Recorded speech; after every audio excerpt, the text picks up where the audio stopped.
अध्याय 189 तलवार का इरादा। पल भर में पूरा परिसर सन्नाटे में डूब गया। लिन यूचेंग और बाकी लोग पूरी तरह से हैरान रह गए। आखिरकार गोंग शुआ ने अपनी पूरी ताकत लगा दी थी। ये ध्यान भटकाने वाले क्षेत्र से किया गया हमला था, जिसका बचाव करना उसी क्षेत्र में मौजूद लोगों के लिए भी मुश्किल था। जियांग शियाओबई जैसे नवोदित आत्मा अवस्था वाले व्यक्ति के लिए तो और भी मुश्किल था। उस पुरुष ने ये कैसे किया? ये बिल्कुल असंभव था। पागल, वह जरूर पागल होगा। एक नवोदित आत्मा अवस्था का साधक ऐसा कैसे कर सकता है? एल्डर हु चांगलिंग अपना सिर हिलाते रहे, उनके चेहरे पर अविश्वास के भाव थे।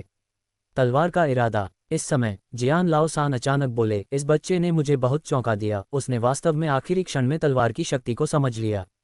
क्या स्वॉर्ड इंटेंट? सचमुच इस बच्चे की तलवारबाजी की समझ काफी प्रभावशाली है। उसने पहले संत सोनली के खिलाफ लड़ाई में इसे प्रदर्शित भी किया था। जियान लाओसान ने थोड़ी उत्तेजना के साथ कहा, लेकिन तलवार की शक्ति को समझना वास्तव में अतिशयोक्ति है। नहीं, मुझे आपकी बात पूरी तरह समझ नहीं आई। क्या इस बच्चे पर पहले से ही तलवार की शक्ति का प्रभाव नहीं था? एल्डर हु चांगलिंग ने भौहें चढ़ा लीं, क्योंकि वह तलवारबाज नहीं थे और इस पहलू के बारे में ज्यादा नहीं जानते थे। तलवार की शक्ति को 3 चरणों में विभाजित किया गया है। इसी क्षण पास में मौजूद लिन यूचेंग ने कहा, पहला चरण तलवार की गति है, दूसरा चरण तलवार का इरादा है और तीसरा चरण तलवार का दिल है। इस बच्चे के पास पहले से ही तलवार की गति थी। तलवार के मार्ग में इतनी प्रगति करने के कारण ही वह इतनी कम उम्र में तलवार की गति प्राप्त कर सका। या यूं कहें कि जो लोग साल भर तलवारबाजी का अभ्यास करते हैं, उनमें कमोबेश तलवार की गति मौजूद होती है। हालांकि इस तलवार की गति का वास्तव में टूटकर तलवार की भावना में परिवर्तित होना अत्यंत कठिन है। ये कई चीजों की परीक्षा लेता है, प्रतिभा, क्षमता और तलवार के मार्ग की स्वयं की समझ। ये बच्चा तो सचमुच डरावना है। दरअसल ये सच था। उस क्षण जियांग शियाओबाई के दिमाग में लड़ाई के शास्त्र की सारी सामग्री कौंध गई। ज्ञान का इतना विशाल भंडार एक पल में चमक उठा, जो समय के साथ संचित हुआ और फूट पड़ा। इसके अलावा जियांग शियाओबाई की लड़ने की इच्छा शक्ति अदम्य थी। नवजात आत्मा अवस्था में मौजूद गोंग शुई के हमले का सामना करते हुए उन्होंने पीछे हटने का कोई संकेत नहीं दिखाया। परिणामस्वरूप संयोगवश उन्हें तलवार की शक्ति का ज्ञान प्राप्त हो गया।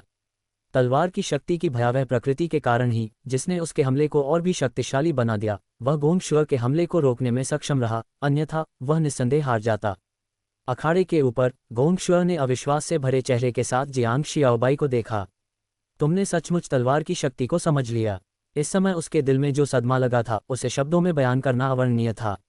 इतने नाजुक समय में सफलता हासिल करना, ये क्या बकवास है? क्या उसकी प्रतिभा इतनी भयावह है? हाँ, मुझे लगता है ऐसा ही है। लेकिन वैसे स्वॉर्ड इंटेंट के वाकई में फायदे हैं। अब मैं आसानी से चल फिर सकता हूँ, पहले की तरह दलदल में फंसा हुआ महसूस नहीं करता। जियांग शियाओबाई ने हंसते हुए कहा, अगर ऐसा है तो अब मेरी बारी है। आप क्या? गोंग शुआ की प्रतिक्रिया से पहले ही जियांग शियाओबाई आगे बढ़ चुका था। इस समय उसका पूरा शरीर तलवार की शक्ति की एक भयानक परत से घिरा हुआ था और वह ध्यान भटकाने वाले क्षेत्र के दबाव को पूरी तरह से अनदेखा कर रहा था। अंततः गोंग शुआ से लड़ते समय यही उनकी सबसे बड़ी बाधा साबित हुई। अब जबकि दबाव अब कोई बाधा नहीं था, जियांग शियाओबाई अपनी शक्ति का और अधिक उपयोग कर सकता था और तलवार की शक्ति की मदद से जियांग शियाओबाई सचमुच अजेय था। कुछ समय के लिए उसने गोंग शुई को इतनी बुरी तरह पीटा कि वह अपना सिर भी नहीं उठा पा रही थी और उसके शरीर पर कुछ मामूली चोटें आ गईं। अच्छा नहीं हुआ, संतनी की नवजात आत्मा अभी पूरी तरह से गड़ी भी नहीं गई है और यह पहले से ही प्रतिक्रिया देना शुरू कर रही है। लिन यूचेंग अचानक चिल्लाए। इस तरह की प्रतिक्रिया बेहद गंभीर थी। अगर यह जारी रही तो इससे एक बड़ी आपदा आ सकती थी। लेकिन अब उनकी लड़ाई में एक नाजुक मोड़ आ गया था। अगर उन्होंने जल्दबाजी में कुछ कहा तो इसके अपरिवर्तनीय परिणाम हो सकते थे। वह जबरदस्ती हस्तक्षेप करके उसे बचाना भी नहीं चाहता था, अन्यथा ज़ियुआन पर्वत की प्रतिष्ठा खराब हो जाती। तभी जियांग शियाओबाई को भी गोंग शुआ की समस्या का एहसास हुआ और उसने तुरंत अपना हमला रोक दिया। लेकिन गोंग शुआ क्रोधित और अपमानित थी, उसे किसी और बात की परवाह नहीं थी और वह अब भी हमला करना चाहती थी। बस करो, अगर तुम ऐसा करते रहे तो तुम्हारी आत्मा को बहुत नुकसान होगा। जियांग शियाओबाई अचानक चिल्लाया, क्यों न हम इस मुकाबले को ड्रॉ घोषित कर दें? जब हमारे पास समय होगा तब हम किसी और दिन एक और मैच खेल सकते हैं। क्या मैच ड्रॉ हो गया? गोंग शुआ दहाड़ते हुए बोला, तुम कितने घमंडी हो। एक मामूली नवजात आत्मा अवस्था का साधक मुझसे मुकाबला करना चाहता है। फिर क्या, अगर तुम लड़ते रहोगे तो अपाहिज हो जाओगे। असंभव, मैं ऐसा कैसे कर सकता हूँ? जैसे ही गोंग शुइयो बोल रही थी, उसे अचानक अपने गले में मिठास महसूस हुई और उसी समय उसे चक्कर आने लगे। एक झटके में उसने मुंह भर खून थूक दिया और सीधे अखाड़े में गिर पड़ी। दर्शक दीर्घा में बैठे सभी लोग तुरंत खड़े हो गए, उनके चेहरे सदमे से भरे हुए थे। वह जीत गया, ऐसा हो ही नहीं सकता। वह निश्चित रूप से जीत गया, देखो एल्डर लिन पहले से ही मंच पर हैं। वह जीत गया, वह जीत गया। एल्डर लिन ने घोषणा की कि इस बार होंग शिक्सियन जीत गया। पूरा परिसर तुरंत ही जोरदार गर्जना से गूंज उठा। उन्होंने इससे पहले कभी ऐसा रोमांचक युद्ध कब देखा था। इस क्षण वे वास्तव में इतिहास के साक्षी बन रहे थे। सभी लोग बेहद उत्साहित थे और लगातार जोर जोर से चिल्ला रहे थे। इस बार एक अज्ञात व्यक्ति ने न केवल एक ही राजवंश, 4 संप्रदायों और 5 पर्वतों के संत पुत्र और संतनी को चुनौती देकर हराया, बल्कि उसने एक नवजात आत्मा स्तर के साधक द्वारा दूसरे नवजात आत्मा स्तर के साधक से लड़ने का कारनामा भी कर दिखाया। ये जियांग शियाओबाई की ताकत, प्रतिभा और क्षमता को साबित करने के लिए काफ़ी था। उन्होंने जियांग शियाओबाई के प्रति अपने पहले के तिरस्कार और उपहास को पूरी तरह से बदल दिया। अब वे तहे दिल से जियांग शियाओबाई का समर्थन कर रहे थे। अखाड़े में जियांग शियाओबाई ने चिंतित लिन यूचेंग को देखा और शांत भाव से कहा, चिंता मत करो, वह ठीक है। बस उसकी आत्मा अस्थिर थी, जिसके कारण वह क्रोधित हो गई और उसने अपने दिल पर हमला कर दिया। ये गोली लो और उसे खाने के लिए दे दो, यह आत्मा को पोषण दे सकती है। जियांग शियाओबाई के हाथ में मौजूद गोली को देखकर लिन यूचेंग के चेहरे पर जटिल भाव उभर आए। इसे छूकर ही वह जान गया कि यह गोली बेहद कीमती है और आत्मा के लिए वास्तव में लाभदायक है। ऐसा खजाना अत्यंत महत्वपूर्ण था, दुनिया में दुर्लभ था, और क्या जियांग शियाओबाई वास्तव में इसे बाहर निकालने को तैयार था? यह लिन यूचेंग को कुछ बोलते देख जियांग शियाओबाई ने झट से बीच में ही टोकते हुए कहा, कुछ नहीं, बस एक छोटी सी बात है। मुझे धन्यवाद देने की कोई ज़रूरत नहीं है, आखिर उसके बेहोश होने के लिए मैं भी आधा जिम्मेदार हूँ। ठीक है, तुमने खुद ही कहा था कि मैं यह मैच जीत गया। मुझे पैसे दे दो। क्या पैसा? लिन यूचेंग दंग रह गई। धिक्कार है, ऐसा हो ही नहीं सकता। क्या आप इतने बड़े बुजुर्ग होकर अपना कर्ज चुकाने से मुकर रहे हैं? जियांग शियाओबाई ने हड़बड़ी में चिल्लाते हुए कहा। लिन यूचेंग के माथे पर तुरंत काली लकीरें उभर आईं। तुम क्या सोच रहे हो? मुझे तो बस ये समझ नहीं आ रहा कि तुम्हें पैसे की इतनी परवाह क्यों है। मैं परवाह क्यों नहीं कर सकता? अगर तुम्हें मेरी स्थिति पता होती तो तुम ऐसा नहीं कहते। जियांग शियाओबाई ने चिढ़कर कहा, जल्दी करो और मुझे पैसे दो, मैं जा रहा हूँ। मुझे अभी और भी काम करने हैं। जियांग शियाओबाई के व्यवहार पर लिन यूचेंग पूरी तरह से अवाक रह गई और उसने व्यंग्यात्मक मुस्कान दी। टीम के तीनों प्रमुख बुजुर्गों ने एक दूसरे की ओर देखा और अंततः उसे पैसे दे दिए। क्या वे उसे पैसे नहीं दे सकते थे? पैसा मिलते ही जियांग शियाओबाई तुरंत फुर्ती से दर्शकों की ओर दौड़ा और वहां मोटी सी दिखने वाली आनरान को ढूंढने लगा। चलो चलें, चलो चलें, इस बार तो हमारी लॉटरी लग गई। बॉस तुम्हें मौज मस्ती के लिए ले जाएगा। जल्दी मत करो बॉस, अभी बिल वसूलना बाकी है। एनरान ने ईमानदारी से मुस्कुराते हुए जियांग शियाओबाई को खींचकर पिछली सट्टेबाजी की दुकान की ओर ले गई। अध्याय 190 फिर जाओ और उसे ले आओ। आनरान का पीछा कर रहे जियांग शियाओबाई एक पल के लिए स्तब्ध रह गए, लेकिन उन्हें तुरंत याद आया कि उन्होंने पहले ही आनरान को शर्त लगाने के लिए कहा था। वह तुरंत हंसने लगा। मुझ जैसे एक साधारण व्यक्ति का किसी संप्रदाय के संत पुत्र को चुनौती देना, संभावनाएं काफ़ी अधिक होनी चाहिए, है ना? जियांग शियाओबाई ने कहा। एनरान थोड़ा उत्तेजित भाव से आगे बढ़ा। ज़्यादा नहीं, सिर्फ 1 से 5 तक। धिक्कार है, केवल 1 से 5 तक। क्या वे मुझे इतना कमतर आंक रहे हैं? अन्य लोगों के सफल होने की संभावना 1000 में से 1 है। अच्छा, ये बेहतर है, इससे चीज़ें काफ़ी हद तक संतुलित हो जाती हैं। हालांकि जब जियांग शियाओबाई बोल रहा था तो उसे हमेशा ऐसा लगता था कि आनरान कुछ अजीब है। उसने देखा कि उसकी आंखें उत्साह से भरी हुई थीं। जियांग शियाओबाई ने यह भाव कई बार देखा था। ये वही भाव था जो आनरान के चेहरे पर तब होता था जब वह उसे मांस भूनते हुए देखता था। एक पल के लिए वह ये सोचने से खुद को रोक नहीं पाया कि इस बच्चे ने इतना उत्साहित होने के लिए कितनी रकम का दांव लगाया होगा। आपने कितने पैसे की शर्त लगाए? जैसे ही उसने ये कहा, आनरान के कदम रुक गए और वह शर्माते हुए मुस्कुराते हुए पीछे मुड़ा। हे बॉस, कृपया मुझे ये कहते समय मारिएगा मत। आपने अपना सारा पैसा एक ही व्यक्ति पर तो नहीं लगा दिया? ऐसा नहीं चलेगा। 100 मिलियन, 1 से 5 के अनुपात में, यानी 500 मिलियन उच्च श्रेणी के स्पिरिट स्टोन। वे इतना भुगतान नहीं कर सकते। जियांग शियाओबाई तुरंत चिंतित हो गया। जल्दी से मुझे वहां ले चलो। हमें जितनी जल्दी हो सके उतनी संपत्ति वापस लानी है। ओह, मेरा बहुत नुकसान हो रहा है। लेकिन जब जियांग शियाओबाई ने आनरान को खींचने की कोशिश की तो उसने अचानक पाया कि आनरान स्थिर खड़ी थी। क्या गलत, बॉस? खैर, यह 100 मिलियन नहीं था। जियांग शियाओबाई ने आखिरकार राहत की सांस ली। मुझे पता था तुम वाकई में होशियार हो, बस कभी कभी तुम कुछ ज़्यादा ही शौकीन हो। मैं 1 अरब उच्च श्रेणी के स्पिरिट स्टोन पर दांव लगाता हूँ। क्या 1 अरब? जियांग शियाओबाई की आवाज़ कांप रही थी। उसने आन रान को कसकर पकड़ लिया, उसकी आंखें चौड़ी हो गईं। उन्हें ऐसा भी लगा जैसे एक पल के लिए उनका दिल धड़कना बंद हो गया हो। 1 अरब, बताओ, इतनी बड़ी रकम कौन चुका सकता है? जियांग शियाओबाई ने पीड़ा से अपने बाल पकड़ लिए, उसे उम्मीद नहीं थी कि आन रान, ये छोटी मोटी लड़की, इतनी खर्चीली होगी। फिर आन रान ने जल्दी से जियांग शियाओबाई को समझाना शुरू कर दिया।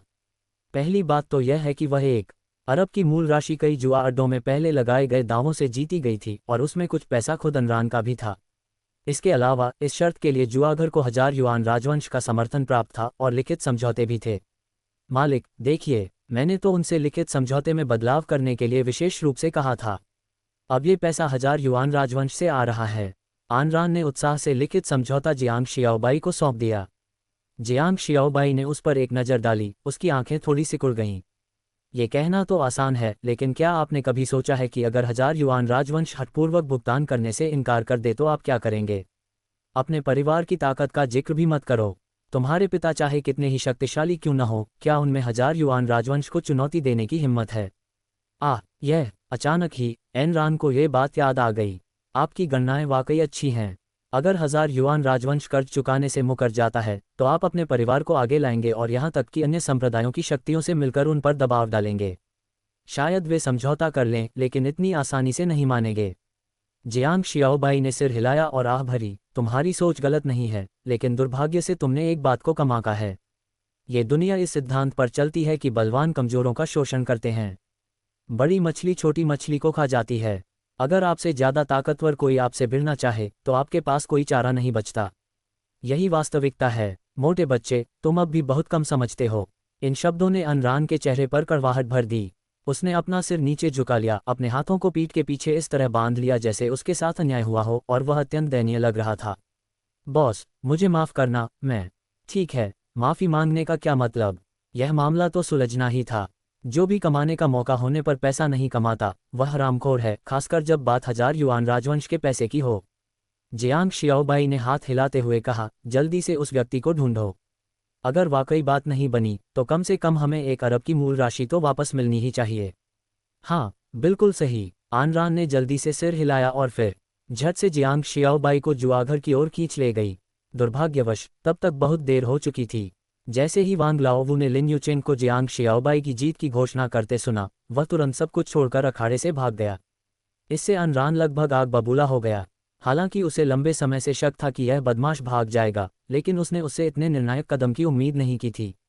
कमीने, वांग लाओवू कहाँ है? जुआघर में दोबारा प्रवेश करते हुए एनरान ने एक व्यक्ति को कॉलर से पकड़ लिया और गाली गलौज करने लगी। जब से उसने जियांग शियाओबाई का अनुसरण करना शुरू किया था, तब से वह अपना मुखौटा पहने हुए था, और अब उसके कार्य काफी दबंग और अभिमानी थे। वह पूरी तरह से निडर था। जिस व्यक्ति को उसने उठाया था, वह अनरान को देखते ही घबरा गया। वे सभी 1 अरब की शर्त के बारे में जानते थे। ओह, मुझे नहीं पता। तुम्हें कुछ पता नहीं? तुम वांग लाओवू के अधीनस्थ हो, तुम्हें कैसे पता नहीं होगा? जियांग शियाओबाई ने ठंडी सांस लेते हुए तुरंत उस व्यक्ति के चेहरे पर एक जोरदार थप्पड़ मारा। लेकिन गोल्डन कोर स्टेज का एक मामूली सा पहलवान इसे सहन नहीं कर सका और जियांग शियाओबाई के थप्पड़ से लगभग मर ही गया था। अचानक उसे तारे दिखाई देने लगे और वह पूरी तरह से भ्रमित हो गया। तुम बोलने वाले हो या नहीं? अगर नहीं, तो मुझे अभी तुम्हें मार डालने के लिए दोष मत देना। आनरान ने गुस्से से लाल आंखों से दहाड़ मारी। अंततः यह मोटा व्यक्ति पैसों का भी बेहद शौकीन था। 1 अरब की मूल राशि गायब हो जाने पर भला वह क्रोधित क्यों नहीं होता? इस समय उसे 1000 युआन राजवंश के नियमों की कोई परवाह नहीं थी। वह चाहता था कि वह अपने सामने वाले व्यक्ति को मार डाले। मुझे सच में नहीं पता। बड़े भाई, मेरी जान बख्श दो, मुझे सचमुच कुछ नहीं पता। उस व्यक्ति ने जल्दी से दया की भीख मांगते हुए कहा। तुम्हें नहीं पता? जियांग शियाओबाई ने गुस्से से कहा, फिर उसे एक और थप्पड़ मारा। तो तुम्हें पता होना चाहिए कि वह कमीना कहाँ है। वांग लाओ वो अक्सर जाते हैं, है ना? उनका घर कहाँ है? उनकी पत्नी और बच्चे कहाँ हैं? इस समय तक जियांग शियाओबाई पागल होने की कगार पर थी। उसके 1 अरब रुपये लेकर भाग गए थे, भला वह गुस्सा क्यों नहीं होता? मैं मुझे बस इतना पता है कि वांग लाओ वो हर रात कियानकुन नगर प्रमुख के महल में जाता है। वह व्यक्ति घबरा गया। उसे अभी अभी एहसास हुआ था कि जियांग शियाओबाई वास्तव में कितना बेशर्म था। इस क्षण आन रान आखिरकार अपने गुस्से से बाहर आया। जी मालिक। वह वांग लाओ वो कियानकुन नगर प्रमुख के महल से है। वह भाग सकता है, लेकिन नगर प्रमुख का महल नहीं भाग सकता। अच्छा, तो चलो उससे निपटते हैं। जियांग शियाओबाई ने ठंडी सी आवाज निकाली, उस आदमी को जमीन पर पटक दिया और आनरान के साथ बाहर चली गई। तभी जियान लाओसान और एल्डहू चांगलेंग उनके सामने प्रकट हुए। युवा स्वामी होंग, क्या बात है? आपको इतनी जल्दी क्या है? मैंने अभी अभी सुना कि आप नगर प्रमुख के महल में जा रहे हैं। क्या मामला है? जियान लाओसान ने मुस्कुराते हुए पूछा। हालांकि जियांग शियाओबाई ने आज उनके स्वॉर्ड सी सेक्ट के संत पुत्र को हरा दिया था, लेकिन जियांग शियाओबाई द्वारा प्रदर्शित शक्ति, प्रतिभा और असाधारण साहस ने उन्हें काफी संतुष्ट किया। इस समय वह जियांग शियाओबाई के साथ अच्छे संबंध स्थापित करने के बारे में सोच रहा था। क्या तुम चाहते हो कि मैं, तुम्हारा बड़ा भाई, दखल दूं और तुम्हारी मदद करूं? हालांकि यह 1000 युआन राजवंश का क्षेत्र है, फिर भी मेरे तलवार सागर संप्रदाय की प्रतिष्ठा का कुछ प्रभाव अभी भी है, जियान लाओसान ने हंसते हुए कहा। जियांग शियाओबाई ने अपने दिल में उमड़ रहे गुस्से को दबाया और जियान लाओसान की ओर हाथ जोड़कर अभिवादन किया। बहुत बहुत धन्यवाद एल्डर जियान, मैं आपके इस उदार प्रस्ताव की सराहना करता हूं, लेकिन यह एक छोटी सी बात है और मैं इसे स्वयं संभाल सकता हूं। चिंता मत करो, यह कोई बड़ी बात नहीं है। अध्याय 191। आप पैसे के दीवाने हैं। जियांग शियाओबाई और आनरान को जल्दी में जाते हुए देखकर जियान लाओसान ने भौहें चढ़ा लीं। अरे, ये तो अजीब बात है। इतनी छोटी सी बात के लिए इतनी जल्दी में क्यों जा रहे हैं? एल्डहू चांगलेंग ने भी सिर हिलाते हुए कहा, यह कोई छोटी बात नहीं है। शायद वे हमारा एहसान नहीं मानना चाहते। ये लड़का काफी दिलचस्प है। क्या हमें उनका पीछा करके देखना चाहिए? नहीं, ऐसा नहीं करते। इस लड़के में वाकई दम है। अगर हम उनका साथ देंगे तो उल्टा पड़ सकता है। देखते हैं क्या होता है। अगर वाकई कोई समस्या हुई तो हम कार्रवाई करेंगे। कियानकुन शहर के नगर प्रमुख के महल के अंदर वांग लाओवू ने नगर प्रमुख गु शियान को पहले ही सारी जानकारी दे दी थी। ये सुनकर गु शियान ने भी गहरी भौहें चढ़ा लीं। क्या तुम पैसों के लिए पागल हो गए हो? ऐसी बात सोचने की तुम्हारी हिम्मत कैसे हुई? गु शियान ने ठंडी सांस लेते हुए कहा, यह मेरे लिए बहुत नाजुक समय है। अगर कुछ भी गड़बड़ हुई तो तुम मेरी जान ले लोगे। महाराज, उस लड़के का कुछ प्रभाव तो लगता है, लेकिन उसे 1000 युआन राजवंश के लिए मुसीबत खड़ी करने की हिम्मत नहीं करनी चाहिए, है ना? वांग लाओवू ने सावधानी से कहा। जब तक वे इस मामले को फैलाते रहेंगे, राजवंश मुझे हर हाल में जिम्मेदार ठहराएगा। उस समय मैं निश्चित रूप से इसमें फंस जाऊंगा और राजवंश में प्रवेश करने की मेरी सारी योजना बर्बाद हो जाएगी। गु जियान दहाड़ते हुए सीधे खड़ा हो गया। तुम बदमाश, मैं तुम्हें अक्सर सावधान रहने के लिए कहता हूं, लेकिन अब तुमने मेरे लिए इतनी बड़ी मुसीबत खड़ी कर दी है। ये किसने सोचा होगा कि होंग शिक्सियन वास्तव में जियुआन पर्वत संतनी को हरा सकती है? कौन जानता था? वांग लाओवू भी चिंतित था। गु जियान ने वांग लाओवू के चेहरे पर एक जोरदार थप्पड़ मारा। जैसे जैसे वह इसके बारे में सोचता गया, उसका गुस्सा बढ़ता गया। फिर उसने उसे कई बार लात मारी। हरामखोर, निकम्मे कुत्ते, अब बस एक ही रास्ता बचा है कि उन दो निकम्मों से निपटा जाए। जाओ, उन्हें उनकी मूल राशि लौटा दो, साथ ही इस बार की कमाई भी दे दो और उन्हें चुप करा दो। गु जियान ने चिढ़कर कहा, अगर वे परेशानी खड़ी करने की हिम्मत करते हैं तो उन्हें सबक सिखाओ। ये कहते हुए उसने गला काटने का इशारा किया। ये तरीका अच्छा लग रहा था और वांग लाओवू ने भी जल्दी से सिर हिलाया। वह तो बस एक मामूली आदमी था और जब ऐसी कोई घटना घटी तो उसके पास खुद उससे निपटने का कोई तरीका नहीं था। जी हाँ, नगर स्वामी, निश्चिंत रहिए, मैं अभी जाकर उन्हें ढूंढ लूंगा। याद रखना, लापरवाही मत करना, सही रवैया बनाए रखना। ये बहुत ही नाजुक समय है और हम किसी को भी उकसा नहीं सकते, समझे? गु शियान ने फिर से चेतावनी दी। उसी समय नगर स्वामी के महल के प्रवेश द्वार पर जियांग शियाओबाई और आनरान बाहर खड़े थे, जिन्हें नगर स्वामी के महल के दो गार्डों ने रोक रखा था। तुम्हारा क्या रुतबा है और नगर स्वामी का क्या रुतबा है? तुम्हें क्या लगता है कि तुम जब चाहो उससे मिल सकते हो? तुम खुद को क्या समझते हो? जल्दी से यहाँ से निकल जाओ, वरना मुझे बदतमीजी करने के लिए दोष मत देना। गार्ड चिल्लाया। जियांग शियाओबाई ने भौहें चढ़ाईं। वह सचमुच अभी तुरंत कार्रवाई करना चाहता था। चूंकि 1000 युआन राजवंश पहले से ही उसकी तलाश कर रहा था, इसलिए उसे जरा भी डर नहीं था। लेकिन ये सिहाई शहर नहीं था। कियानकुन शहर कहीं अधिक बड़ा था और उस शहर में कई विशेषज्ञ थे। अगर उसने लापरवाही से काम लिया तो सवाल ये होगा कि क्या वह बच भी पाएगा या नहीं। उसके पास अपने दिल में उमड़ रहे गुस्से को दबाने और ठंडे स्वर में ये कहने के अलावा कोई चारा नहीं था, मुझे आपके नगर प्रमुख से एक अत्यावश्यक काम के बारे में मिलना है। अंदर जाए और उन्हें बताए, वे मुझे अंदर आने देंगे। क्या नगर स्वामी तुमसे मिलेंगे? तुम किस तरह का दिवास्वप्न देख रहे हो? क्या तुम इसके योग्य भी हो? गार्ड बार बार व्यंग्य करते हुए बोला, हर दिन नगर स्वामी की कृपा पाने की चाह रखने वाले बहुत से लोग हैं। हर कोई तुम्हारे जैसा ही बहाना बनाता है। क्या तुम मुझसे उम्मीद करते हो कि मैं उन सबको अंदर आने दूं? क्या तुम मुझे परेशान नहीं कर रहे? जल्दी से बाहर निकलो, अगर नहीं निकले तो मैं कुछ करूंगा। तुम्हारी हिम्मत कैसे हुई? एनरान दहाड़ा, तुम्हारे नगर स्वामी के महल पर हमारा कर्ज है और हमें ये पैसा वसूलना ही होगा। ये शब्द सुनकर दोनों गार्ड चौंक गए, फिर जोर से हंसने लगे। हा हा हा, ये तो बहुत मजेदार है। तुम्हारा बहाना कमाल का है। बिल्कुल सही, मैंने लोगों को नगर स्वामी के रिश्तेदारों, उनके शिष्यों और यहाँ तक कि उनके घोड़े की देखभाल करने वाले का रूप धारण करते देखा है, लेकिन मैंने कभी किसी को नगर स्वामी के लेनदार का रूप धारण करने का साहस करते नहीं देखा। तुम दोनों में इतनी हिम्मत कैसे हुई कि ऐसी बात कह सको? नगर स्वामी किस प्रकार का व्यक्ति है? क्या वह तुम्हें पैसे उधार देगा? जल्दी बाहर निकलो। जैसे ही दोनों गार्डों ने बोलना शुरू किया, वे उन्हें धक्का देने लगे, क्योंकि वे जियांग शियाओबाई और आनरान के चेहरे अब और नहीं देखना चाहते थे। इस समय जियांग शियाओबाई ने भी गहरी भौहें चढ़ा लीं। क्या आप एक और चाल चलने की कोशिश करेंगे? अरे, अब तो तुम कुछ और ही बन गए हो, है ना? मैं नगर स्वामी के महल का रक्षक हूँ। अगर मैं तुम्हें धक्का दूं तो क्या करना चाहते हो? रक्षक ने गुस्से से घूरते हुए जियांग शियाओबाई को फिर धक्का दिया। लेकिन जब उसकी साधना केवल आधारभूत स्तर पर ही है, तो वह जियांग शियाओबाई को कैसे चुनौती दे सकता है? अध्याय 192। तुम मुझे भुगतान नहीं करोगे। गार्ड ने जियांग शियाओबाई को धक्का दिया, लेकिन यह एक विशाल पहाड़ को धक्का देने जैसा था, वह 1 इंच भी नहीं हिला।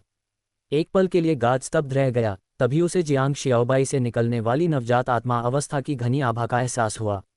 यद्यपि साधना स्तर में इतना अंतर था, फिर भी रक्षक के मन में कोई भय नहीं था। क्या तुम मजाक कर रहे हो? वह नगर स्वामी के महल का द्वारपाल था, नगर स्वामी के खास लोगों में से एक। भला कौन उसे छूने की हिम्मत करेगा?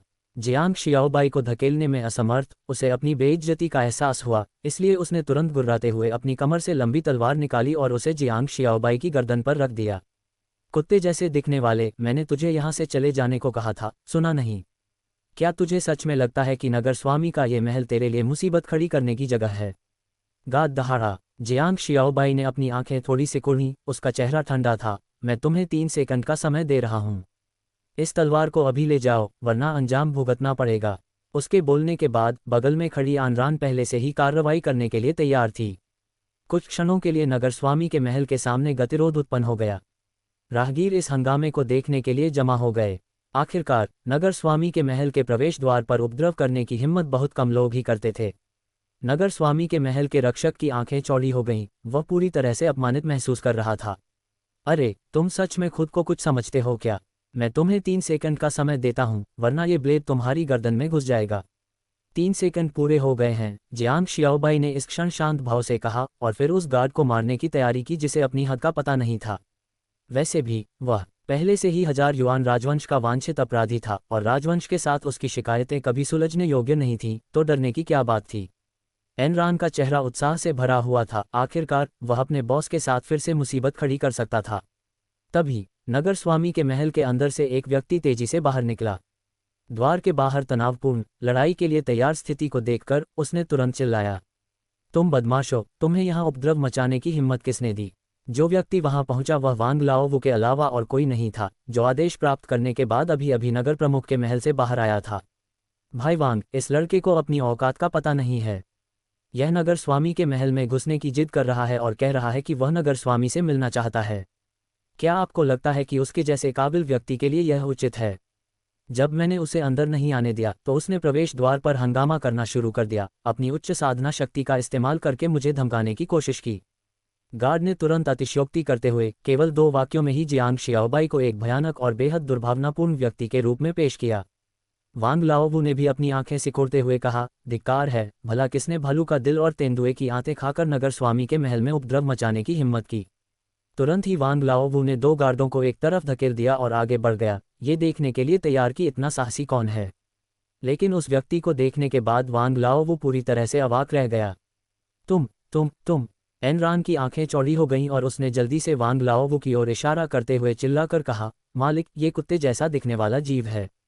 इसने पैसे लिए और भाग गया। हम तो मेरे पैसे तुमने ही हड़प लिए, है ना? जियांग शियाओबाई ने भी व्यंग्य किया, उसकी आंखें वांग लाओवू को ऊपर से नीचे तक ऐसे घूर रही थीं जैसे कोई खूंखार बाघ अपने शिकार को घूर रहा हो। ऐसी निगाहों ने वांग लाओवू के दिल को थर्रा दिया। इससे पहले अखाड़े में उन्होंने स्वयं जियांग शियाओबाई को गोंग शुइयो को हराते हुए देखा था, जो अवतार के प्रारंभिक चरण में एक शक्तिशाली विशेषज्ञ थे। इतना ही नहीं, उनकी स्वयं की साधना भी केवल स्वर्ण कोर के अंतिम चरण में ही थी। ओह यंग मास्टर होंग, बात वो नहीं है जो आप सोच रहे हैं। भला मैं आपका पैसा कैसे हड़प सकता हूँ? वांग लाओवू ने जल्दी से समझाया। जियांग शियाओबाई का चेहरा उदासीन था। ओह, अगर ऐसा है तो फिर तुम क्यों भागे? बात बस इतनी सी है कि रकम बहुत ज़्यादा थी, इसलिए मैंने सोचा कि पहले नगर प्रमुख को इसकी सूचना दे दूं। वैसे भी मेरे पास इतने पैसे नहीं हैं। वांग लाओवू ने जियांग शियाओबाई से बड़ी विनम्रता से बात करते हुए मुस्कुराती हुई मुस्कान के साथ कहा। इस व्यवहार से आसपास खड़े दर्शक चौंक गए। हे भगवान, वे वांग लाओवू को कैसे नहीं जानते थे? वह हर दिन नगर स्वामी के महल के समर्थन पर निर्भर रहकर कियानकुन शहर में हर जगह उपद्रव मचाता था और किसी की भी हिम्मत नहीं होती थी कि उसका सामना करे। फिर भी उनके जैसा व्यक्ति जियांग शियाओबाई जैसे युवक के प्रति इतना सम्मानजनक व्यवहार क्यों कर रहा था? विशेषकर जब जियांग शियाओबाई ने नगर प्रमुख के महल के सामने हंगामा खड़ा कर दिया, तब भी दूसरे पक्ष ने अहंकार दिखाने की हिम्मत नहीं की। क्या चल रहा है? अगर ऐसा है तो मैं इस बार आपकी बात मान लेता हूँ। तो आपने नगर प्रमुख के महल में रिपोर्ट कर दी है, अब मुझे पैसे मिल जाने चाहिए, है ना? जियांग शियाओबाई ने मुस्कुराते हुए कहा। यह वांग लाओवू को तुरंत पसीना आने लगा। धन? क्या आप मजाक कर रहे हैं? 50 अरब उच्च श्रेणी के स्पिरिट स्टोन, भला कौन इनका उत्पादन कर सकता है? क्या तुम इसे नहीं दोगे? आनरान ने बगल से व्यंग्य करते हुए कहा। मेरे पास लिखित समझौता है, साफ साफ, और उस पर तुम्हारे नगर स्वामी के महल की मुहर भी लगी है। क्या तुम मुकरना चाहते हो? मैं ऐसा कैसे कर सकता हूँ? वांग लाओवू ने तुरंत कहा। तो ऐसा क्यों नहीं करते? आप दोनों कृपया मेरे साथ नगर स्वामी के महल में चलें और मैं आपको सब कुछ ठीक से समझा दूंगा। कोई ज़रूरत नहीं, अगर आपको समझाना ही है तो अभी समझा दीजिए। भगवान के पास आपके साथ समय बर्बाद करने का समय नहीं है, जियांग शियाओबाई ने उदासीनता से कहा। एक क्षण के लिए वांग लाओवू मुश्किल स्थिति में फंस गए थे। प्रवेश द्वार पर ही समझाने से क्या स्थिति और खराब नहीं हो जाएगी? नगर स्वामी का महल 50 अरब उच्च श्रेणी के स्पिरिट स्टोन तो जुटा ही नहीं सकता था। वे केवल मूलधन और आज की कुछ आय ही लौटा सकते थे, लेकिन उससे भी कुछ 100 मिलियन ही अधिक होते, जो कि बिल्कुल भी पर्याप्त नहीं था। अब बाहर इतने सारे लोगों के देखते हुए आनरान ने अपना लिखित समझौता भी निकाल लिया, जो स्पष्ट रूप से काले और सफ़ेद अक्षरों में लिखा हुआ था, ताकि हर कोई इसे समझ सके। अगर उन्होंने इस बार भुगतान नहीं किया तो मामला और बिगड़ जाएगा। वांग लाओवू गुस्से से आग बबूला हो गया। ये दोनों लोग उसे इतनी जल्दी कैसे ढूंढ पाए? क्या चुप हो गए? एनरान ने ताना मारा। तुम्हारा नगर स्वामी का महल अब मुकरने की कोशिश कर रहा है ना? ठीक है, सब लोग ध्यान से देखो। ये समझौता मेरे हाथ में है। नगर स्वामी के महल पर हमारा 50 का कर्ज है। नहीं नहीं नहीं, चलो इस बारे में बात करते हैं, भाई। आनरान को जोर जोर से चिल्लाते देख वांग लाओवू ने तुरंत उसे बीच में ही रोक दिया। मुझे आपके स्पष्टीकरण की ज़रूरत नहीं है, नहीं मुझे आपकी चापलूसी भरी मुस्कान की। मुझे बस आपके नगर प्रमुख के महल से बकाया राशि चाहिए, समझे? जियांग शियाओबाई ने उदासीनता से कहा। आप? वांग लाओवू इतना क्रोधित था कि वह किसी को जान से मार देना चाहता था, लेकिन उसके पास कोई विकल्प नहीं था। मौजूदा हालात में वह सचमुच कोई भी अतिवादी कदम नहीं उठा सकता था। एक बार मामला बढ़ गया तो गुजियान की योजना पूरी तरह बेकार हो जाएगी। उसे न केवल 1000 युआन राजवंश के प्रकोप का सामना करना पड़ेगा, बल्कि वांग लाओवू को भी गुजियान द्वारा निश्चित रूप से निपटा दिया जाएगा। गुजियान के सबसे बड़े गुर्गे के रूप में वांग लाओवू स्वाभाविक रूप से गुजियान के तरीकों को समझता था। इसके बारे में सोचते ही उसकी रीढ़ की हड्डी में सिहरन दौड़ गई। तुरंत ही वांग लाओवू चापलूसी भरे चेहरे के साथ जियांग शियाओबाई के पास दौड़ा। युवा स्वामी होंग, ये पैसा तो वाकई बहुत ज़्यादा है। नगर स्वामी के महल में भी इतना पैसा नहीं है। कैसा रहेगा अगर मैं आपको मूलधन लौटा दूं और बदले में आपको 500 मिलियन उच्च श्रेणी के स्पिरिट स्टोन और दे दूं? अब से आप हमारे नगर स्वामी के महल के विशेष अतिथि होंगे। अगर आपको कोई समस्या हो तो नगर स्वामी का महल उसे सुलझाने में आपकी मदद करे। कैसा रहेगा? नगर स्वामी के महल और 1000 युआन राजवंश से जुड़ने का यह एक शानदार अवसर है। उस समय हमारे नगर स्वामी राजवंश के समक्ष आपके लिए सिफारिश भी कर सकते हैं। इसके अलावा हे युवा स्वामी होंग, आपकी प्रतिभा और क्षमता को देखते हुए आपके लिए राजवंश में प्रवेश करके साधना करना अत्यंत संभव है। वांग लाओवू ने उसे लुभाने का प्रयास किया और इन मौखिक वादों से जियांग शियाओबाई को अस्थायी रूप से स्थिर करने की आशा की। आखिरकार 500 मिलियन और नगर स्वामी के महल की मित्रता वास्तव में बहुत महत्वपूर्ण थी। ओह, तो आप भुगतान करने की योजना नहीं बना रहे हैं? जियांग शियाओबाई ने अचानक व्यंग्य किया। अध्याय 193 वास्तव में शुरुआत हुई। जब जियांग शियाओबाई ने यह कहा तो उनकी आवाज़ न तो बहुत तेज थी और न ही बहुत धीमी, बस इतनी थी कि आसपास के सभी लोग सुन सकें। सबके आश्चर्य के बीच जियांग शियाओबाई ने फिर कहा, आप न केवल मुझे पैसे नहीं देंगे बल्कि मुझे मौखिक आश्वासन भी देना चाहते हैं जिससे मैं आपके 1000 युआन राजवंश का कर्मचारी बन जाऊं। 50 अरब बाद में 500 मिलियन हो गए। वाह, आपके नगर स्वामी का महल तो हिसाब किताब में माहिर है। अचानक आसपास का माहौल शोरगुल से भर गया। सभी लोग वांग लाओवो और जियांग शियाओबाई को टकटकी लगाकर देखने लगे। एक एक करके शो देखते हुए उनके चेहरे पर दूसरों की पीड़ा पर खुशी का भाव छा गया। कुछ लोग तो पास के चाय घर की ओर दौड़ पड़े और देखने के दौरान खाने के लिए खरबूजे के बीज और चाय ले आए। ऐसा लगता है कि इस बार नगर स्वामी के महल का सामना एक जिद्दी व्यक्ति से हो गया है। कितना जिद्दी है ये। साफ तौर पर नगर स्वामी का महल ही गलत है। वो तो बिल्कुल ठोस आधार पर बहस कर रहा है। अरे, नगर स्वामी के महल के पीछे 1000 युआन राजवंश का शासन है। तुम एक राजवंश को चुनौती देने की हिम्मत कैसे करते हो? और ठोस आधार पर तर्क का क्या मतलब? अगर तुम होते तो शायद इन शर्तों को देखकर तुम्हारे चेहरे पर मुस्कान आ जाती। हाँ, बिल्कुल सही, वह अपने कौशल की वजह से ही इतना साहसी है। देखते हैं आगे क्या होता है, लेकिन मुझे लगता है कि यह मामला वाकई गंभीर हो सकता है। इस समय वांग लाओवो बेचैन और दुविधा में था। उसका माथा पसीने से भीगा हुआ था और उसने जियांग शियाओबाई की ओर देखा, गुस्से में कुछ बोलने की हिम्मत नहीं कर पा रहा था। युवा मास्टर होंग, बात ऐसी नहीं है। अब स्पष्टीकरण देना बंद करो। अब मैं चाहता हूं कि तुम भुगतान करो। अगर तुम भुगतान नहीं करते तो भी कोई बात नहीं, मैं इसके लिए सीधे 1000 युआन राजवंश से संपर्क करूंगा। ये लिखित में है। मुझे विश्वास नहीं होता कि 1000 युआन राजवंश जैसी इतनी बड़ी शक्ति कर्ज चुकाने में चूक करने की हिम्मत करेगी। जियांग शियाओबाई ने बार बार उपहास किया। अब उसे समझ आ गया था कि नगर स्वामी का महल चीजों को उड़ाने की हिम्मत नहीं कर रहा था और बहुत आशंकित था। वह इस अवसर का लाभ उठाकर 1000 युआन राजवंश को पूरी तरह से अपमानित कर सकता था। इसके अलावा नगर प्रमुख का महल निश्चित रूप से इतनी बड़ी धनराशि का इंतजाम नहीं कर सकता था। जियांग शियाओबाई का मूल उद्देश्य इस अवसर का उपयोग करके उन्हें अपमानित करना था। अगर उसे पैसे मिल जाएं तो सबसे अच्छा होगा, अगर नहीं मिले तो उसके पास उन्हें लूटने का बहाना तो होगा ही, है ना? और आसपास के लोग भी जियांग शियाओबाई की बातें सुनकर काफी हैरान रह गए। क्या ये व्यक्ति पागल है? पैसों के लिए 1000 युआन राजवंश के पास जा रहा है? पूरे पूर्वी क्षेत्र के मध्य राज्य में भला कौन इतनी हिम्मत करेगा?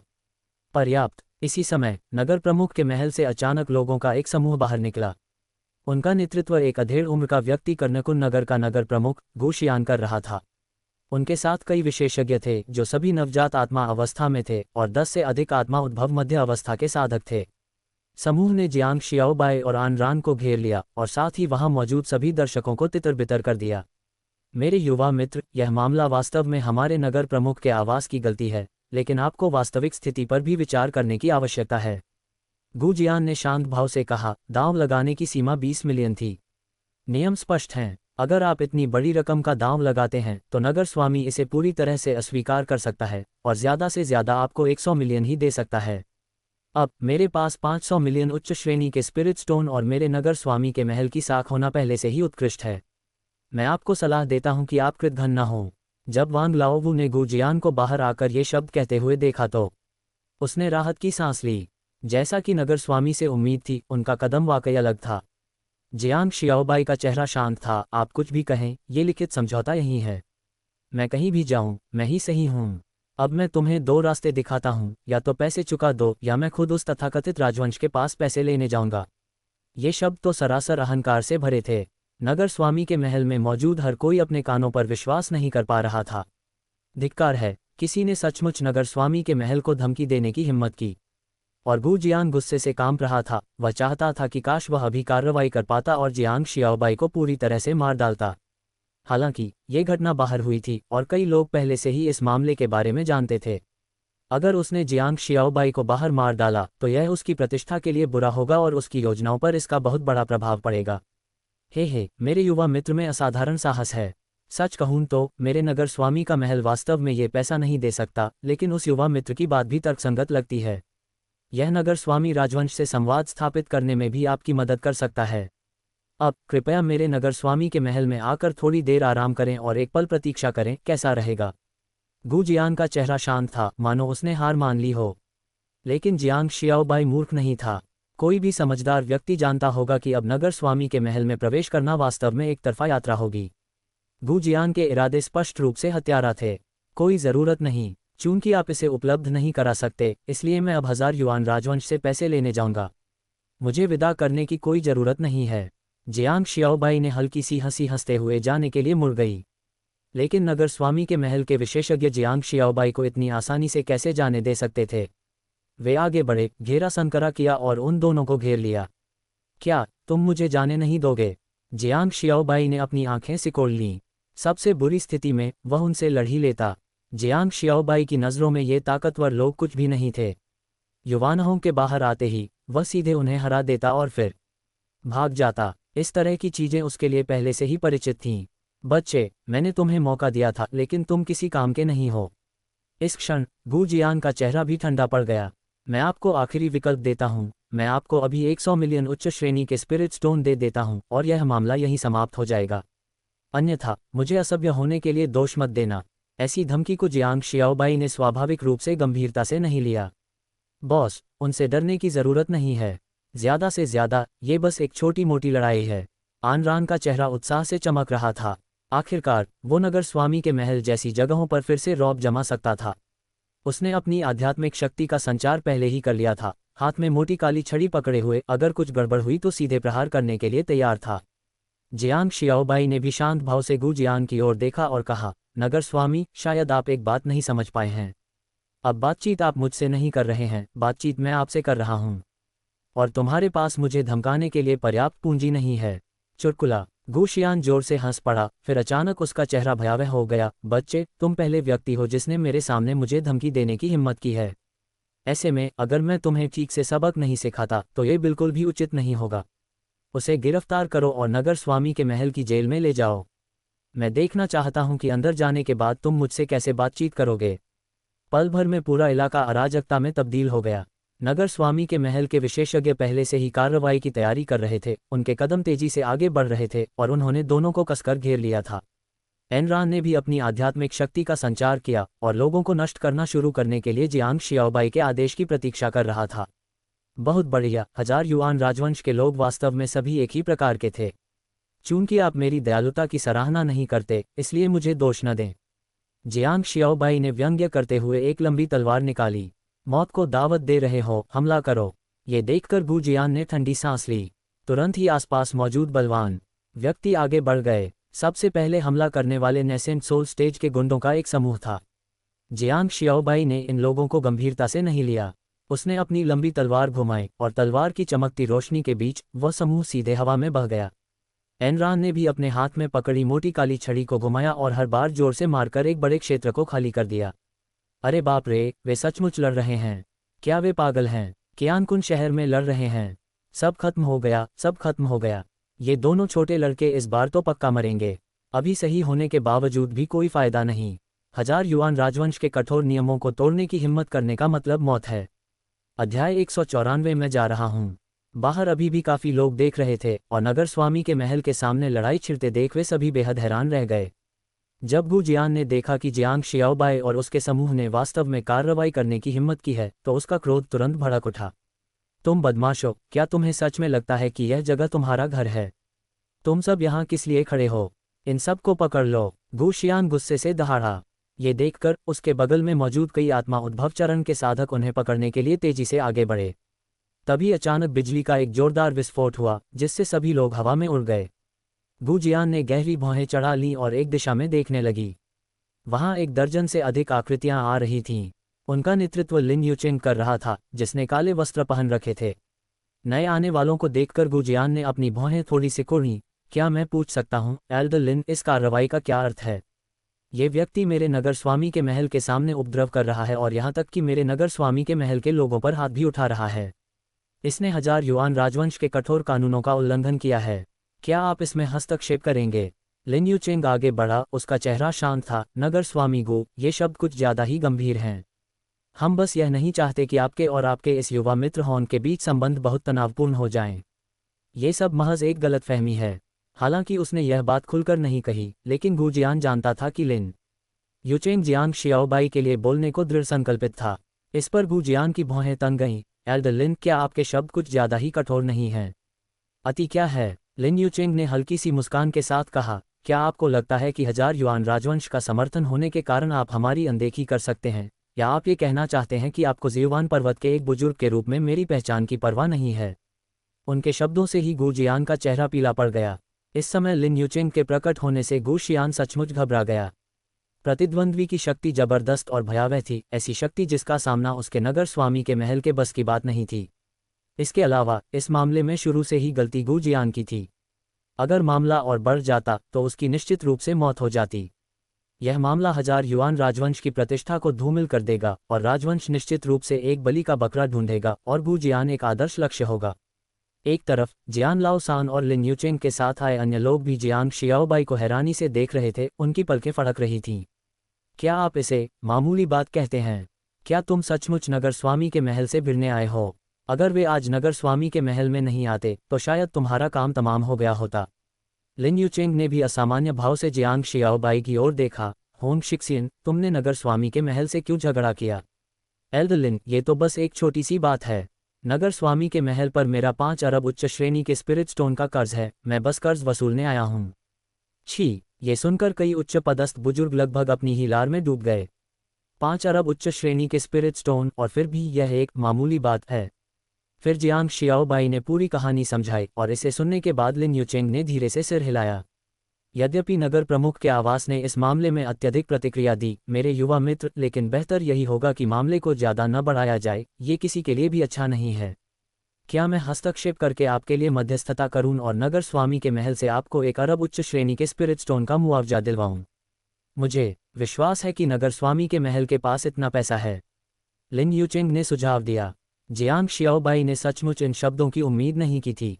उसने अविश्वास भरी नज़रों से लिन यूचेंग की ओर देखा, उसकी आंखों में आश्चर्य झलक रहा था। यह आदमी अचानक उसके पक्ष में क्यों बोलने लगा? उन्होंने ज़ियुआन पर्वत की संत गोंगशुआ को सार्वजनिक रूप से पराजित किया था, जिसे ज़ियुआन पर्वत के लिए शर्मिंदगी का कारण माना जा सकता है। क्या उनके प्रति ज़ियुआन पर्वत का रवैया कम अनुकूल नहीं होना चाहिए? क्या ऐसा हो सकता है कि यह आदमी एक बूढ़ा ग्लास समलैंगिक हो? वाह, ये तो बहुत ही रोमांचक है। जियांग शियाओबाई ने मन ही मन आश्चर्य व्यक्त किया। वास्तव में लिन यूचेंग अब भी जियांग शियाओबाई के प्रति बहुत सम्मान रखता था और उसके साथ अच्छे संबंध स्थापित करना चाहता था। संयोगवश इस मामले से रूबरू होने पर लिन यूचेंग को लगा कि उसे जियांग शियाओबाई की हर हाल में मदद करनी ही होगी। अगर उसने जरूरत के समय मदद नहीं की तो क्या वह बाद में दिखावे के लिए इंतजार करेगा? एल्डर लिन, आप वाकई कमाल के हैं, गू जियान ने उदास चेहरे से दांत पीसते हुए कहा। लिन यूचेंग का चेहरा शांत था। यह मामला मूल रूप से नगर प्रमुख के महल की गलती थी, क्योंकि उन्होंने हद पार कर दी थी। क्या आप भी मामले को और बढ़ाना चाहते हैं? अचानक गू जियान चुप हो गई।